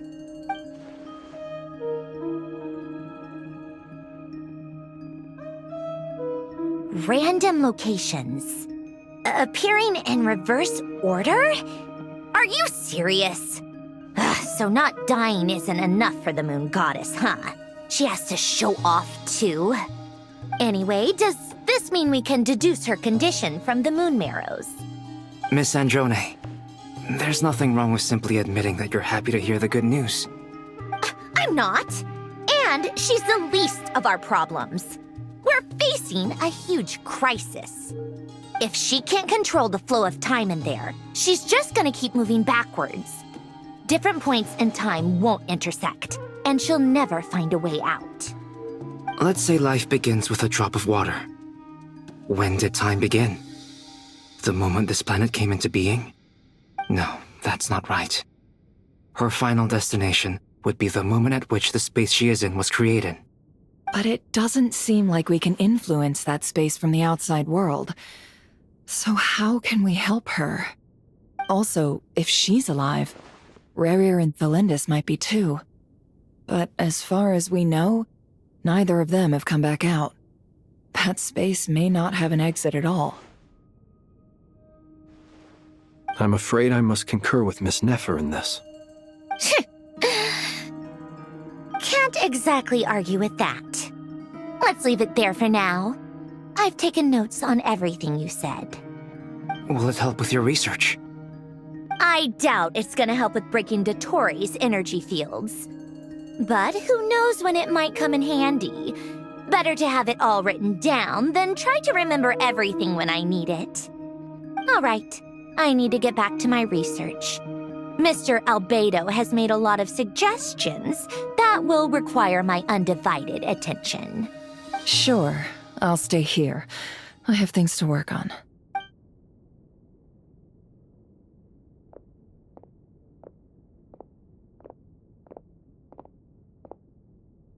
Paimon, are you there? Oh, right. She went with Varka to Natlan, didn't she? Good thing we've moved her and the Traveler's luggage in here. Speaking of the Traveler, where could they be? There's a note. From Paimon. Paimon here. Not in at the moment, but if anyone needs to borrow her stuff or the Travelers, go ahead and help yourself. Paimon won't be mad. Also, Traveler, if you get back before Paimon, make sure to get some rest. Paimon misses you a lot, but put your health first, all right? How sweet. Well, since you offered, Paimon, don't mind if I do. This is the Traveler and Paimon's luggage. All the items they use day to day are here. It's well organized. I wonder which of them is responsible for that. What do we have here? The camera captured a special moment that can only occur between people who are close to one another. You can really sense how the photographer feels about their subject. I wonder why this picture was placed outside. Is it because Paimon recently looked at it?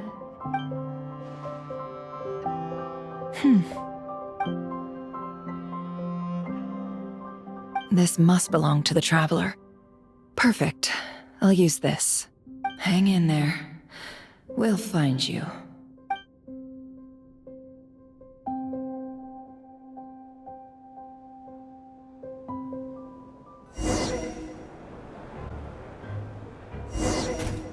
Polonia, Search keyword world formula and bring me all relevant books.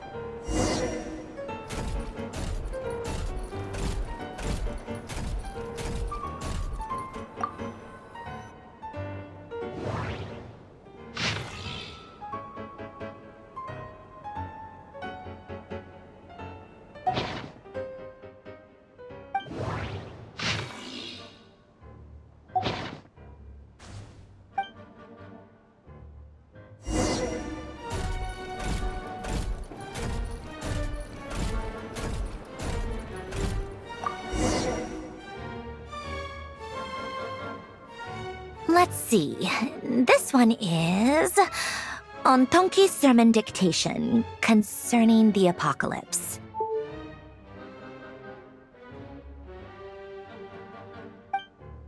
I believe that the correct term for this is Fortuna. This was an ancient Romorian technology, a wisdom unparalleled. I never imagined that Romorian ideas would be so similar to the diagram I have named, the world formula. This is strong evidence that human civilization should gradually shed possibilities as it continues to explore and evolve. The end of humankind may well be upon us right now. The sparks of civilization shall run out unless we consider introducing variables from outside the system. Variables. Surely that can only mean one thing. Descenders? Dottore likely captured the Traveler because of his descender status. But the Three Moons' authority comes from the world itself. Why would Dottore need anything beyond that? Where does this variable factor in? The world formula calculates the fate of an entire world. Introducing a variable would therefore give us...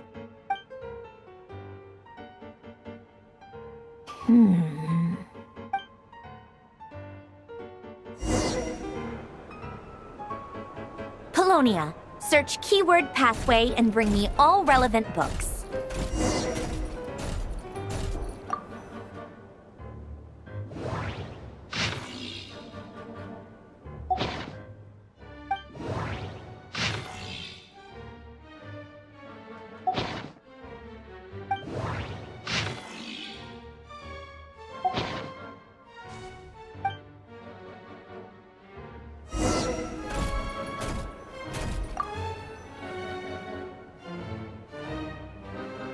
Otonki sermon dictation. Explications on the chemical marriage. These titles are pretty esoteric. Observe and compute the pathway displayed in the guidance diagram. Deconstructing and reversing its effects could generate potential ideas. So, it's one of Renee's draft lectures. Deconstructing the pathway. I suppose that could lead to a breakthrough.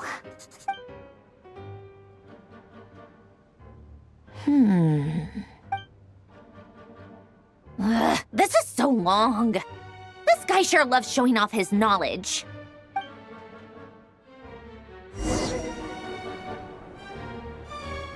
Polonia, search keyword tree model and bring me all relevant books.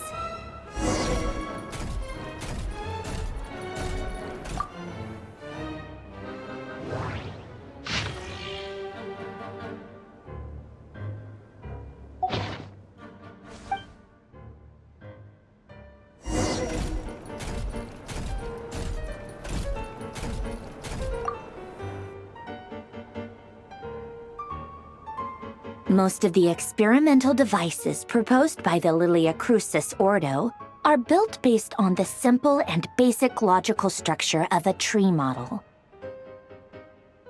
Lilia Crucis. Guess they were trying to cover up the name of the Nausitzenkreuz Ordo? When Duke St. Germanus departed, he said, "It seems that there's no going back." Alas, he is only a genius when it comes to machines. In all other things, he is but ordinary. Excuse me? I'm sorry. That's just ridiculous. What kind of book is this? Great Detective Herlock, the Alchemist and the Clockwork Saint? Isn't this a novel? Come on. Still, the author swears that they knew Renee well. Whatever. I guess it's not beyond the realms of possibility that Renee would say nonsense like that on occasion. Memory, wishes, souls, and persona. Frankly, this sounds more like occultism, but if Albedo vouches for it, I suppose there must be some alchemical basis to these techniques. The way Alain Guillotin saw it, the world was comprised of machines. The universe needed machines, and thus his technologies were created. That's why I was born. Renee, his full name was René de Petrichor, if I recall correctly. Sounds like he and the town must be intricately connected. That place was also the source of most of our information regarding Remurian civilization. Seems like some of his projects were based on their technology. The cutting of souls and storing them in vessels. These seemingly unrelated techniques underpinned René's research. Assuming that the 4 orthants correspond to alchemical categories. The chemical marriage model? Alain would have scoffed at that. He never would have let those theories or parameters anywhere near his mathematical formulas.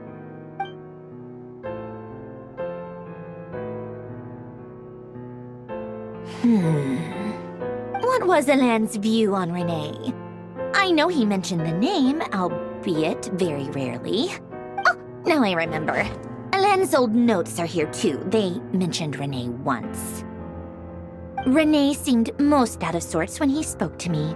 A lack of sweet foods has dulled his mind, I should think. Either way, his words are not to be believed.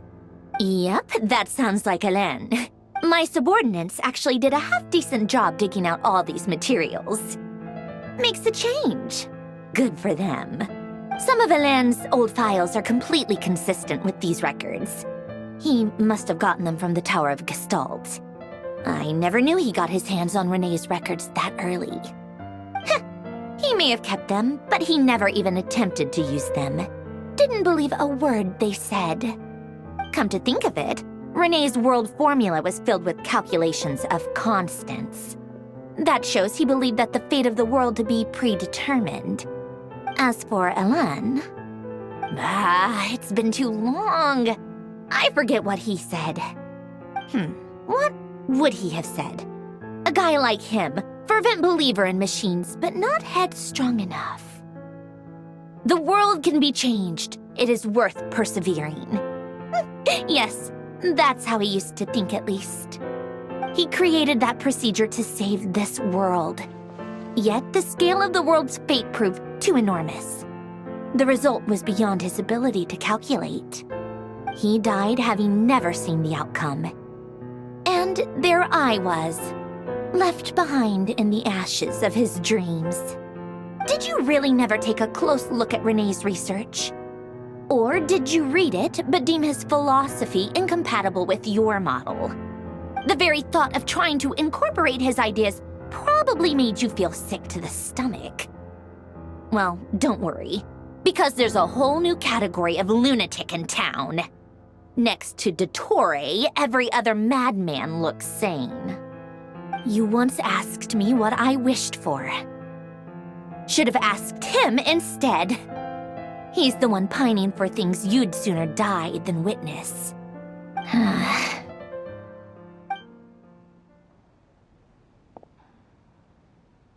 Even the tiniest variable can make big waves in the present. Now then, allow me to put these incompatible fragments together in your stead. First, establish and verify the existence of the Great Circle. Absolute nihil on one end, absolute reality on the other. Now, search between these two extremes. Then, the construction criteria. Variables. The sparks of civilization shall run out unless we consider introducing variables from outside the system. Input variables. Traverse the world, space-time, and civilization. Then extract the essential nodes from the records to determine which variables they point to. The primordial power that differentiated itself from the void. The power of light. Yes. Light. Records. Hyperborea. This is horrendously complicated. After all that, I'm still missing a few variables. I need to think this through again. How do you think it looks, Polonia? Like the frenzied scrawlings of a madwoman? Fine, keep it to yourself. It's not like you can talk anyway. I'll assume you gave it a passing grade. I jest. But true madness does often start with trying to save the world. What would Arlecchino and Columbina think if they saw this incomprehensible hen scratch? They'd probably have me institutionalized. So would Rosaline. She's been dead for a while now. When I close my eyes and think back, I can still see her face. And that enormous dress she used to wear. Such a bizarre choice. What possessed her? Oh, and the clack-clack of those heels used to drive me insane. No one's asking me, obviously, but I hope you all know that I never wanted to save the world. I'm not crazy. I don't have delusional ambitions, and that's a clinical fact. The world needs a solution, but I don't need the world's validation. It's the world begging me for answers, not the other way around.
Oh, cookies to go with the tea.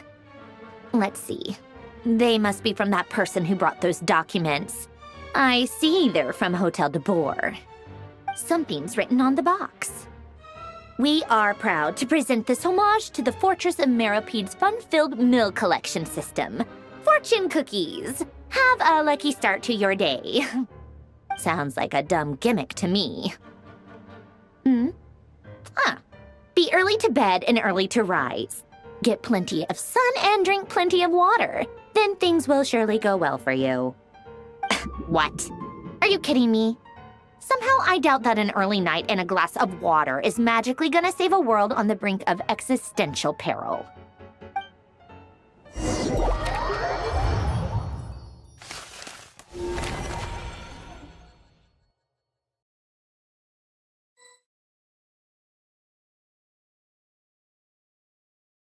Lady Arlecchino, word has reached us that Lady Marionette's troops are all in position. They are ready to act as soon as the order is given.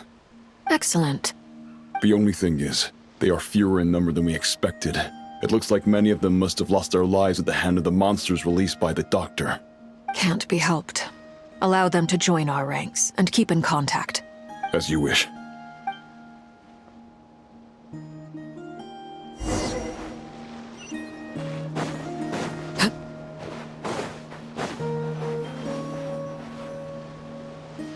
It's been a while, Arlecchino. You look well.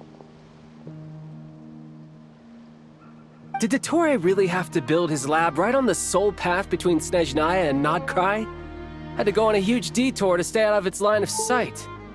Sounds like an arduous journey. I assume you've brought word from Her Majesty? Of course, all part of the job. Firstly, the Tsaritsa has authorized Fatui Internal Affairs to review Dottore's case. They will reach a formal verdict on whether he has turned traitor and whether he poses a threat to Snezhnaya. While they're working on that, I've been ordered to come and receive the refugees from Nodcry. They are nearby. My team will escort you to them shortly. Great. Aside from that, Her Majesty has a message for you and Sandrone personally. Huh? Where is Sandrone? She stayed behind to work since I was making the trip anyway. It seemed sensible to have one person on standby at base while the other came out to meet you. All right, guess that's just how she rolls. In that case, tell her that the Tsaritsa's decree this time is pretty awesome sounding. I think she'll like this one. Still, I wonder what... Wait, what's that? Did one of our troops turn into a monster? Take him out.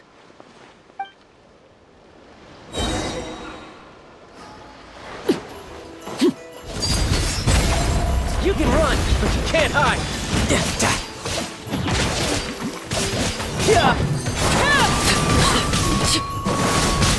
You've gotten stronger, Arlecchino. Nice. Stop that right now. I appreciate the praise, but I am not fighting you today.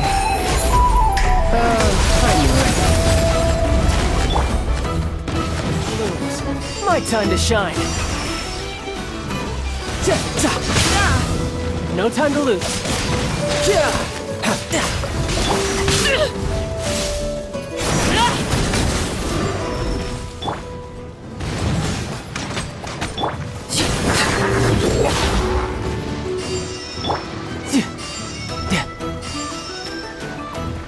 Just brace yourself.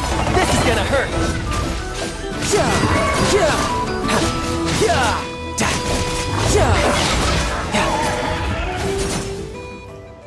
I can't believe it. He was a living, breathing human one moment, and the next... Another fine piece of work by our dear colleague, I'm afraid. What in the world has been going on in Nodcry? A lot. But long story short, Dottore stole 2 moon marrows that should have belonged to Columbina, then built a 3rd moon marrow of his own to concentrate the Trilunar Authority in his hands. What? What do you mean he built a moon marrow? People build roads and houses, not moon marrows. What's his next DIY project? He's gonna build a god? You could stand to be less surprised. We are harbingers. The work we are engaged in makes the creation of gods seem mundane by comparison. I tell everyone who asks that you once crossed swords with Rex Lapis while serving as a key supporter for Rosaline's plan. But right now, you're acting like a common adventurer. Thanks for speaking up for me. Those 2 really took me for a ride back then. Then again, surely no common adventurer would manage to get tangled up with them the way I did. That's gotta count in my favor, right? It almost sounds like you wish to repeat the experience. I might have to lower my opinion of you. No. I'll stop talking. Please, go on. Dottore is currently still experimenting with his newfound power in ways that continue to corrode the outside world. As for the human mutation, I believe this is simply a consequence of his experiments, and not a strategic move. That radiant beast was once a subordinate of Sandrone's. I suspect he was only allowed to live so that he could become an experimental subject. Also, those of us who fought Dottore have been afflicted with a curse. As such, I cannot leave Nodcry. This is so much worse than I thought. No wonder Her Majesty's decree is so extreme. While these exceptional circumstances persist, the Harbingers are hereby authorized to use unilateral executive powers. Should Dottore pose a threat, Arlecchino and Sandrone are permitted to eliminate him. My thanks to Her Majesty. I will pass these good tidings on to Sandrone. Her Majesty has also declared that she will refrain from launching an attack on the now evacuated Nodcry due to the presence of unretrieved research material. A wise decision. By the way, how's my old partner doing? I'm assuming they're with you? Partner? You mean the Traveler? I'm afraid I have bad news. He was captured after our failed assault in Dottore's lab. His whereabouts are currently unknown. What? Why? Since when does Dottore have a bone to pick with him? That is indeed the question. I'm not sure he does. He must have some other goal in mind. This won't do. I have to rescue him. You can't. We have no idea where the Traveler is. What am I supposed to do then? Stand here twiddling my thumbs? Sandrone is working on it. The best thing you can do right now is complete your mission. Fine. I guess I'll leave this to you then. One last thing. Tell the rooster to get the message out to the gods and citizens of every nation in Tevat. Beware. An uncontrollable pollution is spreading forth from Nodcry. The source of that pollution is a madman drunk on the success of his experiments. The Fatui and our allies will endeavor to contain the threat. However, if Nodcry falls, things are likely to escalate. Considering Dottore is one of our own, all Fatui stationed in Nodcry consider it our duty to stay and fight him to the bitter end. Whatever the cost. Hey, don't be too pessimistic. If it comes to it, I'm sure Her Majesty won't stand by and do nothing. I hope you're right.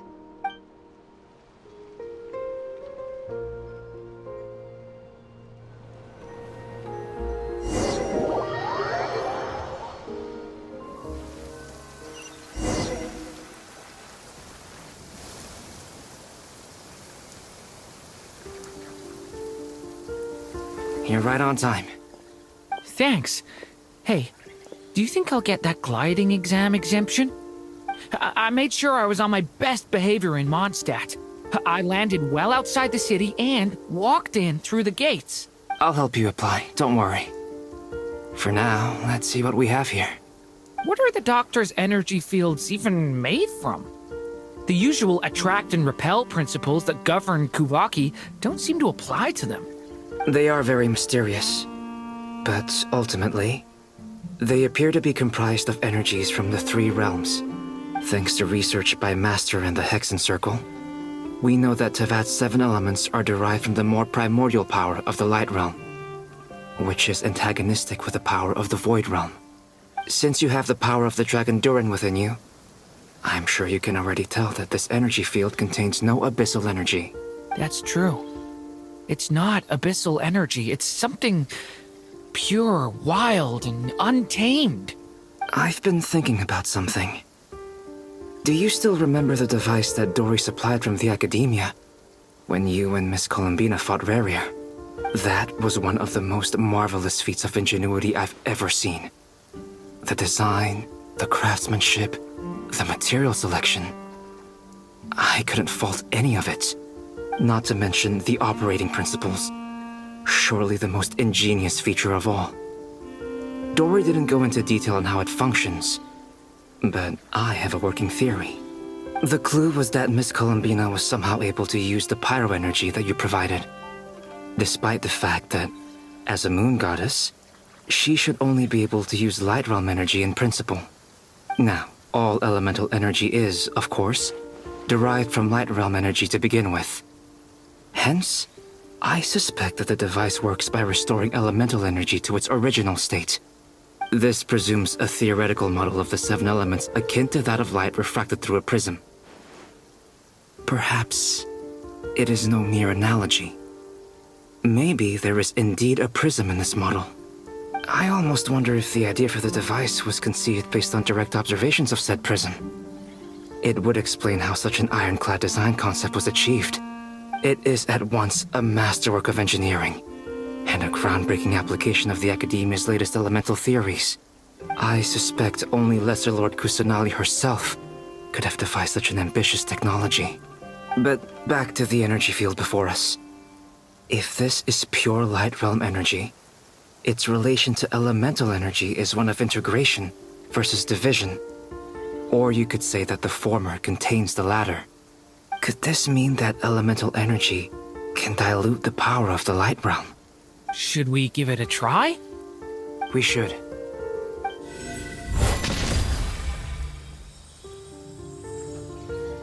Ha! It works! Clear signs of disruption were detected at the periphery of the energy field. This indicates that elemental energy can disturb or even negate the field. Now you try. All right, here goes. It's working! Switch to abyssal energy and attack again. No surprises there. Abyssal power drains the energy field to a significantly greater extent. I now feel confident in asserting that the energy field is indeed pure light realm energy, and that elemental energy can dilute it. But the energy field is huge. How much elemental energy will it take to neutralize it? We don't have to neutralize it completely. We can try other approaches. That's all for theory. Would you like to continue watching? So you knew I was here. Huh? When did you get here? A while ago. But Albedo sounded like he was working on his thesis defense back there. Back in Sumeru. You can end a person's whole career by interrupting them mid-speech. Very thoughtful of you. I'm truly touched. Could I ask you to lend me a hand? With what? A little test.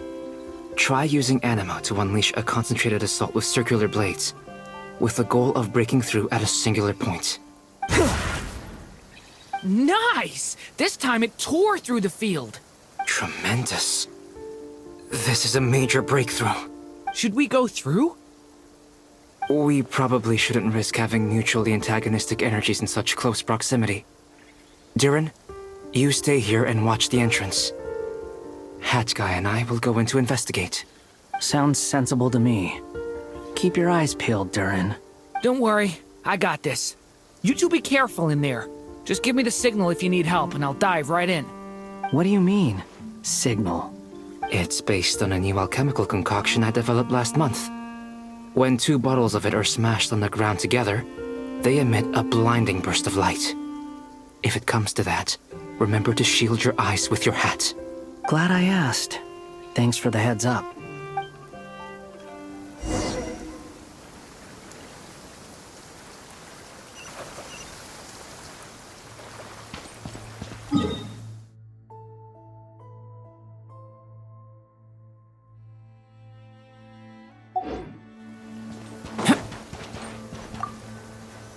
Like I thought. Beyond a certain distance, we can't see the opening where we came in. Maybe that's to prevent people from escaping. Sounds like Dottore style to me. Not much has changed. Things are basically the same here as they were before the energy field appeared.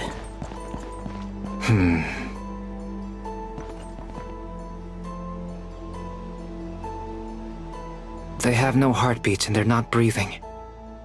We can only assume they're dead. But there are no visible wounds. Also, there's an animal squatting next to each body. It's watching us. That's not an animal's gaze. What are you trying to tell us? Doesn't seem eager to talk. I guess maybe it's just an animal after all. Let's keep looking around.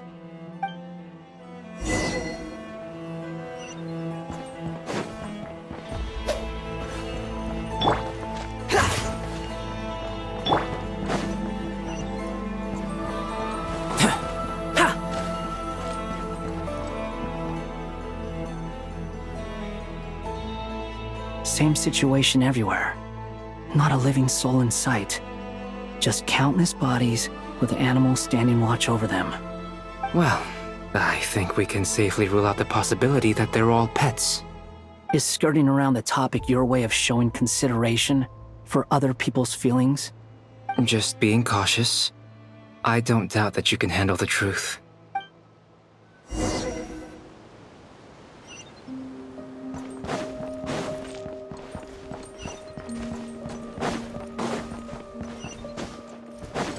Careful.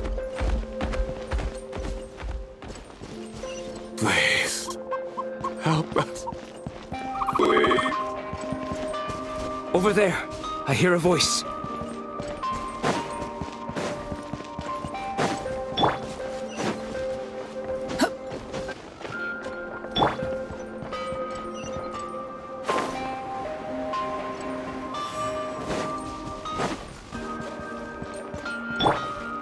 Squall Fury.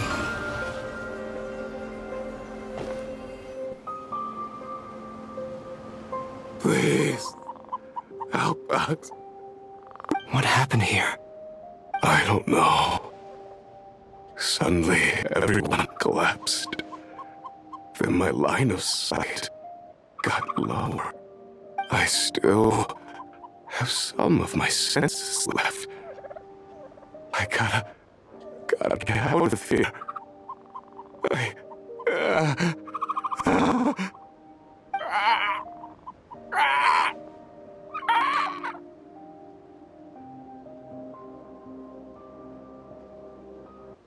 It looks like there's a huge experiment going on inside this energy field. Maybe each energy field is its own giant experiment. Vile. He's swapping human minds with those of animals. Even without the other circumstances, this would be an extremely radical experiment. Those people may have lost their sense of selves, but they are not fully animals either. If they were, they would have left. But instead, their instincts are driving them to remain by their dead bodies. We should go. No sense in sticking around here longer than we need to. Agreed.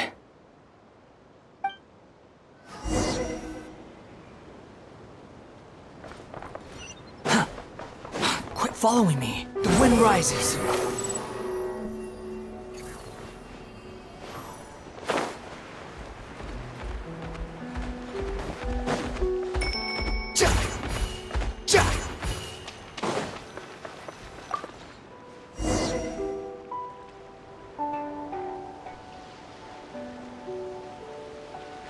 You're back! Everything okay? We saw some things that take a strong stomach. Otherwise, we're fine. We should share our findings with the others.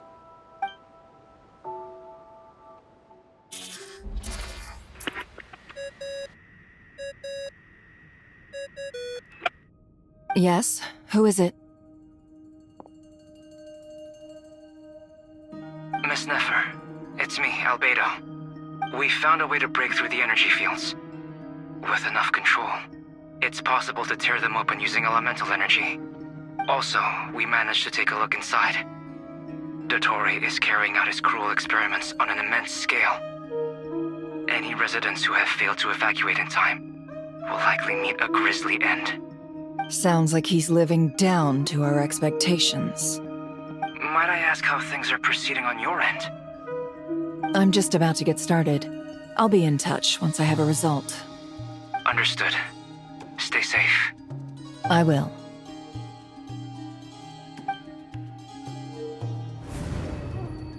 Well, Nefer, I'll link up with you once my tasks are complete. What makes you think I'd need you to do that? I'll need it. And considering the way you approach certain matters, I think you'll be better off with me present.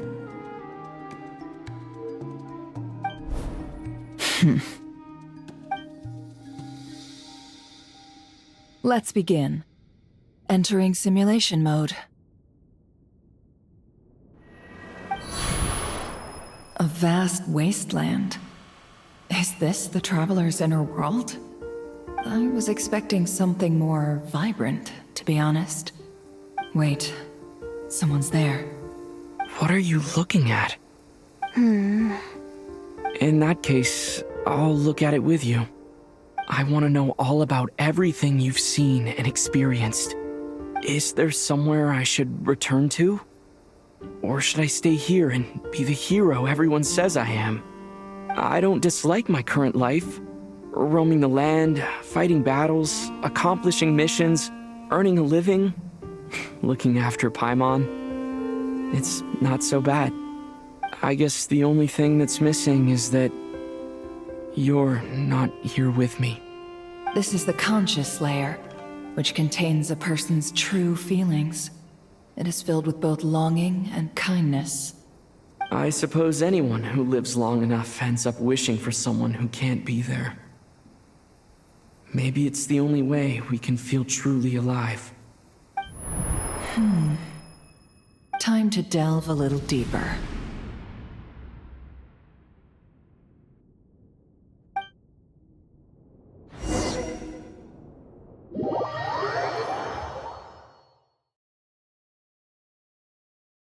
Nasha Town is hardly the optimal choice for a place to live, but it has character and a reasonable population density. What are you trying to say? Oh, don't be nervous. I was just thinking where might make a good starting point for your journey. Perhaps I should send you further afield. Conria, perhaps. Conria ceased to exist long ago. Once again, you fail to understand the possibilities that the Tri-Lune creates. Anything that has existed in the past, I can now recreate. You simply do not wish to see that happen. That might be because you miss your sibling and fear getting answers that you are not ready to learn. But this is not for me to judge. If we are to collaborate, we need to maintain an amicable relationship. In a moment, you will be able to... Oh no. What are you...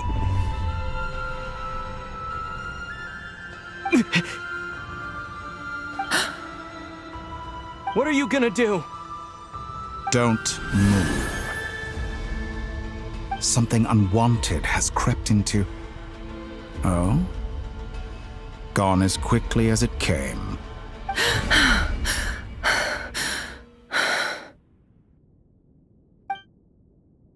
Did you save me?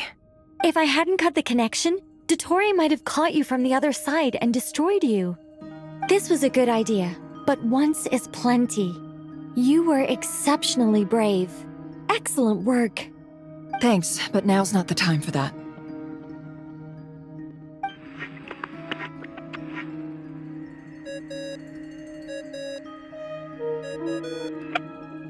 Albedo speaking. I think I know where he is. What is this endless darkness? I can't see anything, even though my eyes are wide open. But why? What happened? Ah, sorry about that. I take it you didn't notice. Just now, a friend of yours took a little peek into your mind. Could it be Nefer? How did she do it? Did she use something as a medium to connect to me? Do you think she's aware of your current circumstances?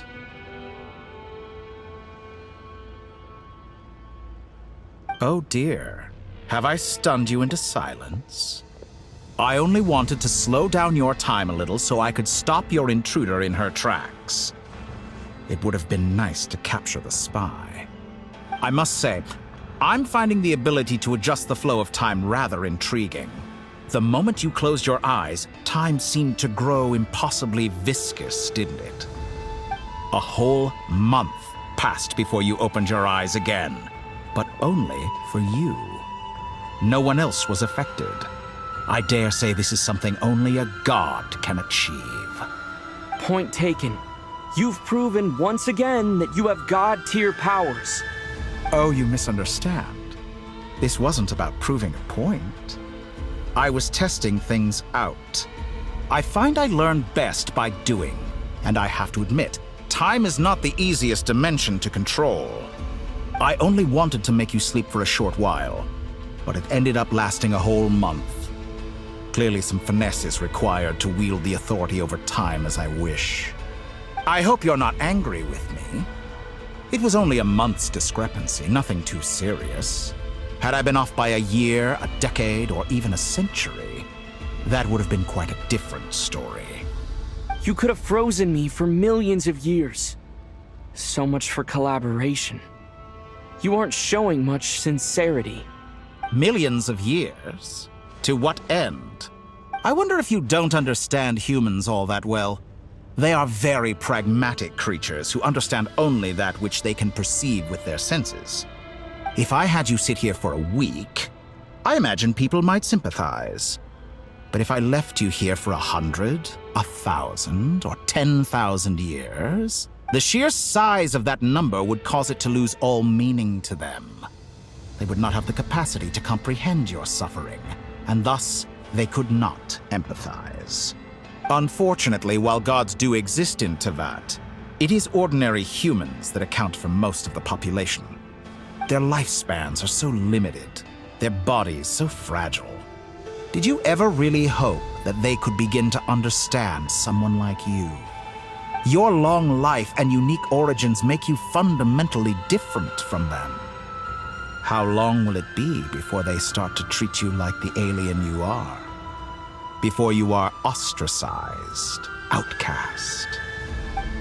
Alien? Even I feel bad for you sometimes. This world has made you into a slave. So many times you have served its will, and not once have the powers that be ever thought to grant you the one simple thing you wish for. You have been treated most unfairly. I can change that. I will grant you special privileges and give you back the status you rightly deserve as a descender.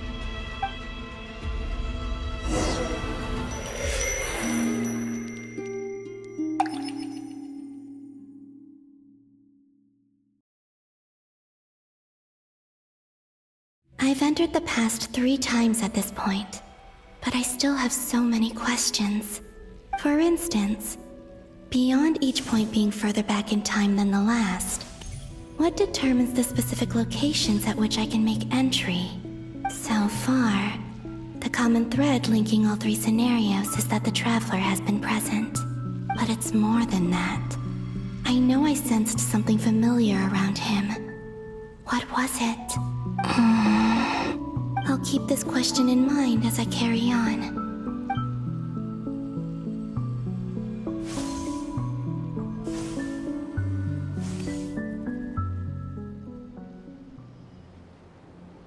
Humans, you never change. Always trying to use powers you neither comprehend nor control. This looks like Star Sand Shoal. Was this before Rerir regained his physical form? You've messed with the cannon again, huh? Sorry, but this round's not gonna go your way. The cannon. That's right. I was at Silvermoon Hall and I sensed an abnormal Kuvaki fluctuation coming from Nasha Town. And right after that, came an ominous power emanating from Star Sand Shoal. My body was once torn into countless pieces and hurled into the swirling chaos of time itself. But even so, my life and will were not extinguished. I wonder if I could try to prevent his resurrection. But how would I do it? What can I do, here and now? Traveler, behind you! Look at that light! No, I won't make it in time. He's using the Kuvaki shield, like I taught him. Is he going to use it to block the cannon's beam? He's strong. I'm sure he can manage. But the force released when the beam impacts the shield might lead to collateral damage. Easy Island. The Frost Moon Scions will be exposed to lethal levels of Kuvaki. A question, if I may. Kind Miss Columbina. When the cannon's Kuvaki beam was deflected earlier, I saw several bolts of energy streak toward Hisi Island, only to be blocked. Did you also have a hand in that? Maybe that really was me after all. Well, future me. But I don't know if I have enough power left.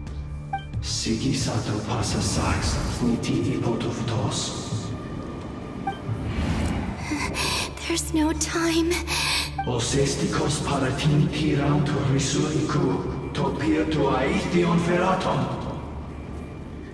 I have to make it. Oh, Frost Moon. Oh, great land. Oh, slumbering moonlight of Nodcry. If you can hear me, if you can sense my call, then please, heed me once more!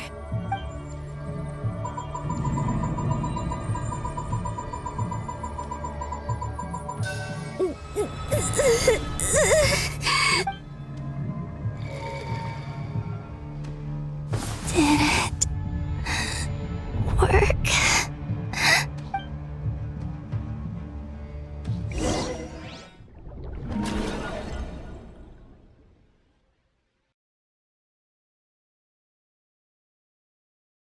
Hey, wake up. Hey, did you hear me? Bambina! I said wake up now! Oh, good morning, Sandrone. It's 3 in the afternoon, actually. And could you kindly not use my quarters as your personal nap room next time? But I feel so safe here. And your coffee, right? It's so bitter, but it smells lovely. It's like you were raised by wolves in a forest or something. What did you drink growing up? Grass tea? The Frost Moon Scions certainly led a more frugal existence than the Fatui. Then I'll bet you've never eaten one of these before. It smells delicious. That's because it's a Fontanian recipe. I had a little free time today, so I made a batch. Rosaline will be here shortly, but if you really can't wait, I guess you can go ahead and... Hey, at least let me finish before you start eating! Did the Frost Moon Scions not teach you basic table manners? Or did the rules not apply to you because you're the high and mighty moon goddess? These are so tasty. Of course they are. I made them. I was worried they might contain traces of machine oil. What? You know, there's something I've always wanted to ask you. Why did you leave your old home and join the Fatui? I mean, I'm sure their food was awful. But there's gotta be more to it than that. Well, life there didn't go quite how I imagined. What were you expecting? You're a god.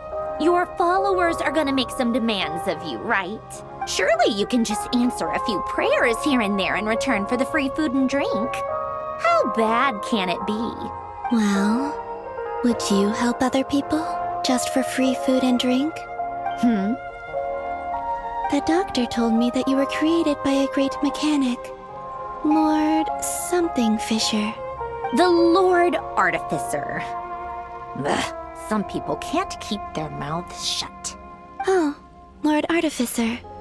And didn't he have something to do with the, narcissist? Narcissenkreuz Ordo. Yes, that was it. Narcissenkreuz Ordo. So, would you try to fulfill their wishes? You must be joking. I wouldn't go even if they paid me. I don't even know them. Exactly. Well, I felt the same way. I did not know the people who made demands of me. What do you know? We're on the same page for once. In his later years, Alen did ask me if there was anything I wanted to do. If I had any wishes of my own. Well, I don't. And I'm not in any mood to fulfill someone else's either. Who's Alen? He was the... You know what? Never mind. You're not gonna remember. Anyway, the point I'm trying to make is, neither of us is the self-sacrificing type. Let me ask you this. What sort of place would you like to live in, if you could choose? A place where people don't ask me for things I cannot give them. Where they don't worship me, or fear me, but just want to chat with me like a normal person. I'd also like the freedom to come and go as I please. And ideally, it would be somewhere with the smell of coffee and snacks. Not to burst your bubble, but no such place exists in the world. Now, take your snacks and scram.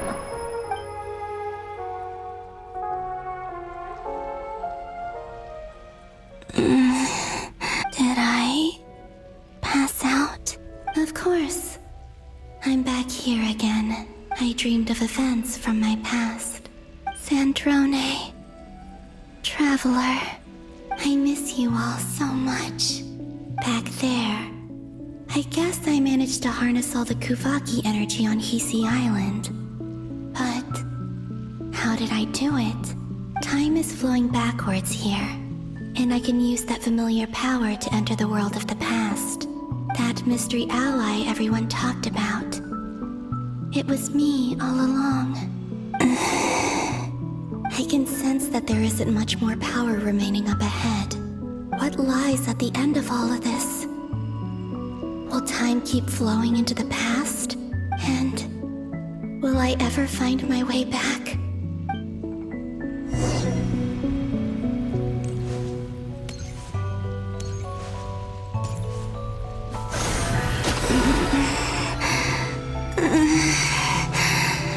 It's getting harder and harder to use my power.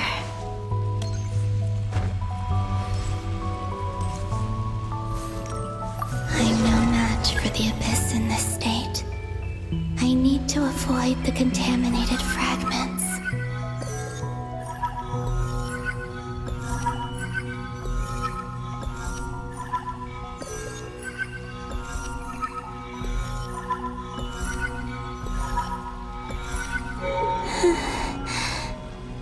Time to go. I wonder where I'll find myself this time.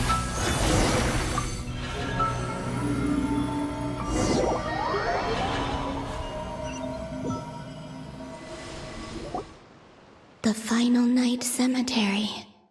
This is where Flint's is based. Or not! How are we supposed to read through this many files? Difficult, yes. But it is also our most efficient option. Seems like they're searching for information. Oh, I remember. Flint and Varga talked about some files on the Wild Hunt. Was this my doing too? To expose the true intentions of this Rarir, we need to dive into Notcry's history.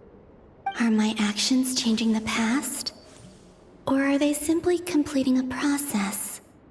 Is all of this inevitable? Or am I the one making these decisions? If I choose not to help them now, will it change how things turn out? Hope we don't land on our heads then. They're my friends. I can't not help them.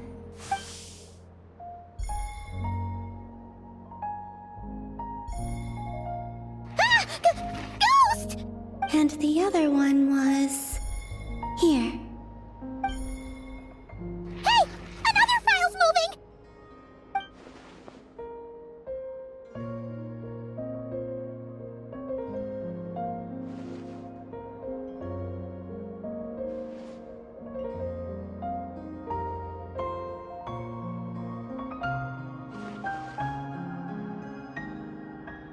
That should do it. Luanatar? You can sense my presence? Wait!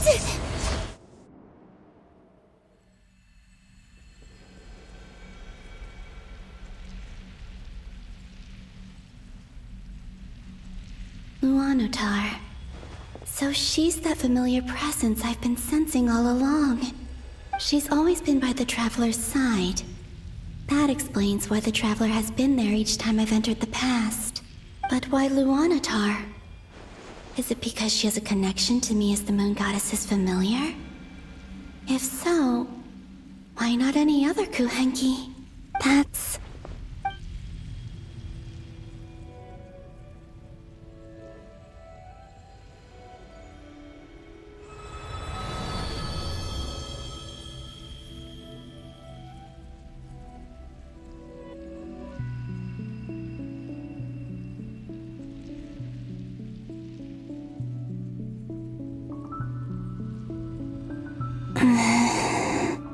I cannot sense any power up ahead.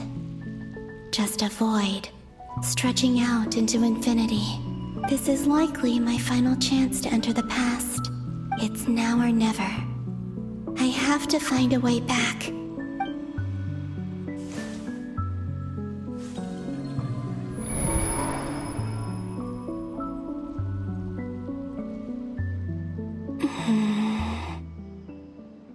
Easy Island? How far back in time is this? Where's Luanatar? I can't sense her presence this time. Seeing Anafa and Aino reunited like that sure was heartwarming. Traveler, Paimon. No.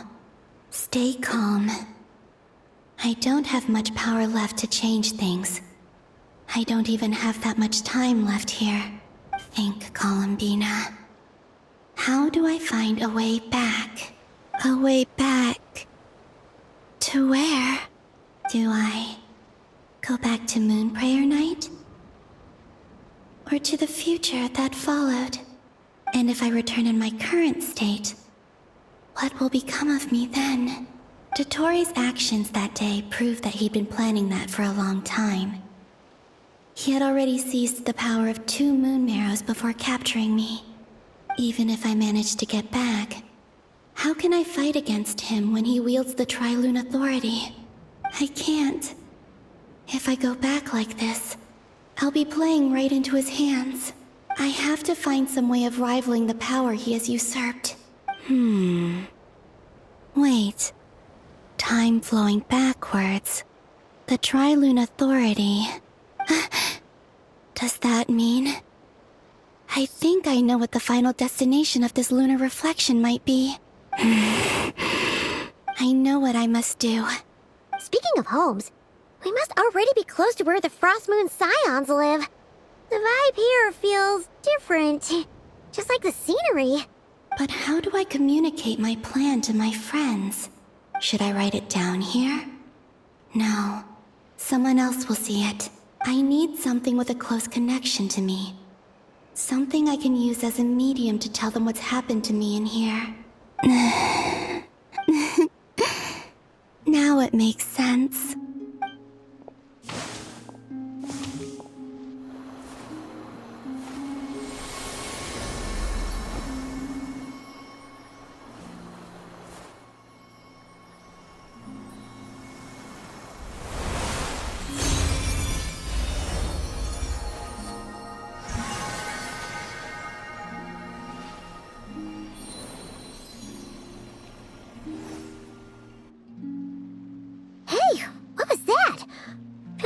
Some sort of breeze blew by, and then the petals suddenly turned into... Huh? It was I who brought Luanatar into being. I gave up a piece of my own soul to create her. That's why I could sense a familiar power from the moment I entered this space. It also explains why she's been present in every past location that I've entered. Because we have a deep connection. Hey there! What's your name? And the reason why there are no more gates to the past after this point is that Luanatar hadn't been born then. No wonder I sensed the trace of a blessing when we first met. But I still didn't recognize the soul hidden within you. Back then, I was just a little lost dove. I had yet to become Columbina Hyposelenia. Go on now. We've got stuff to do. Best you find someone else to hang out with. Hey, you scared it off. I'll be counting on you. Remember to stay by the traveler's side, guide him, and help him in my stead. Oh, and bring him to the garden where the Moonprayer blossoms grow. There's a little lost dove there who will need his help. Go on.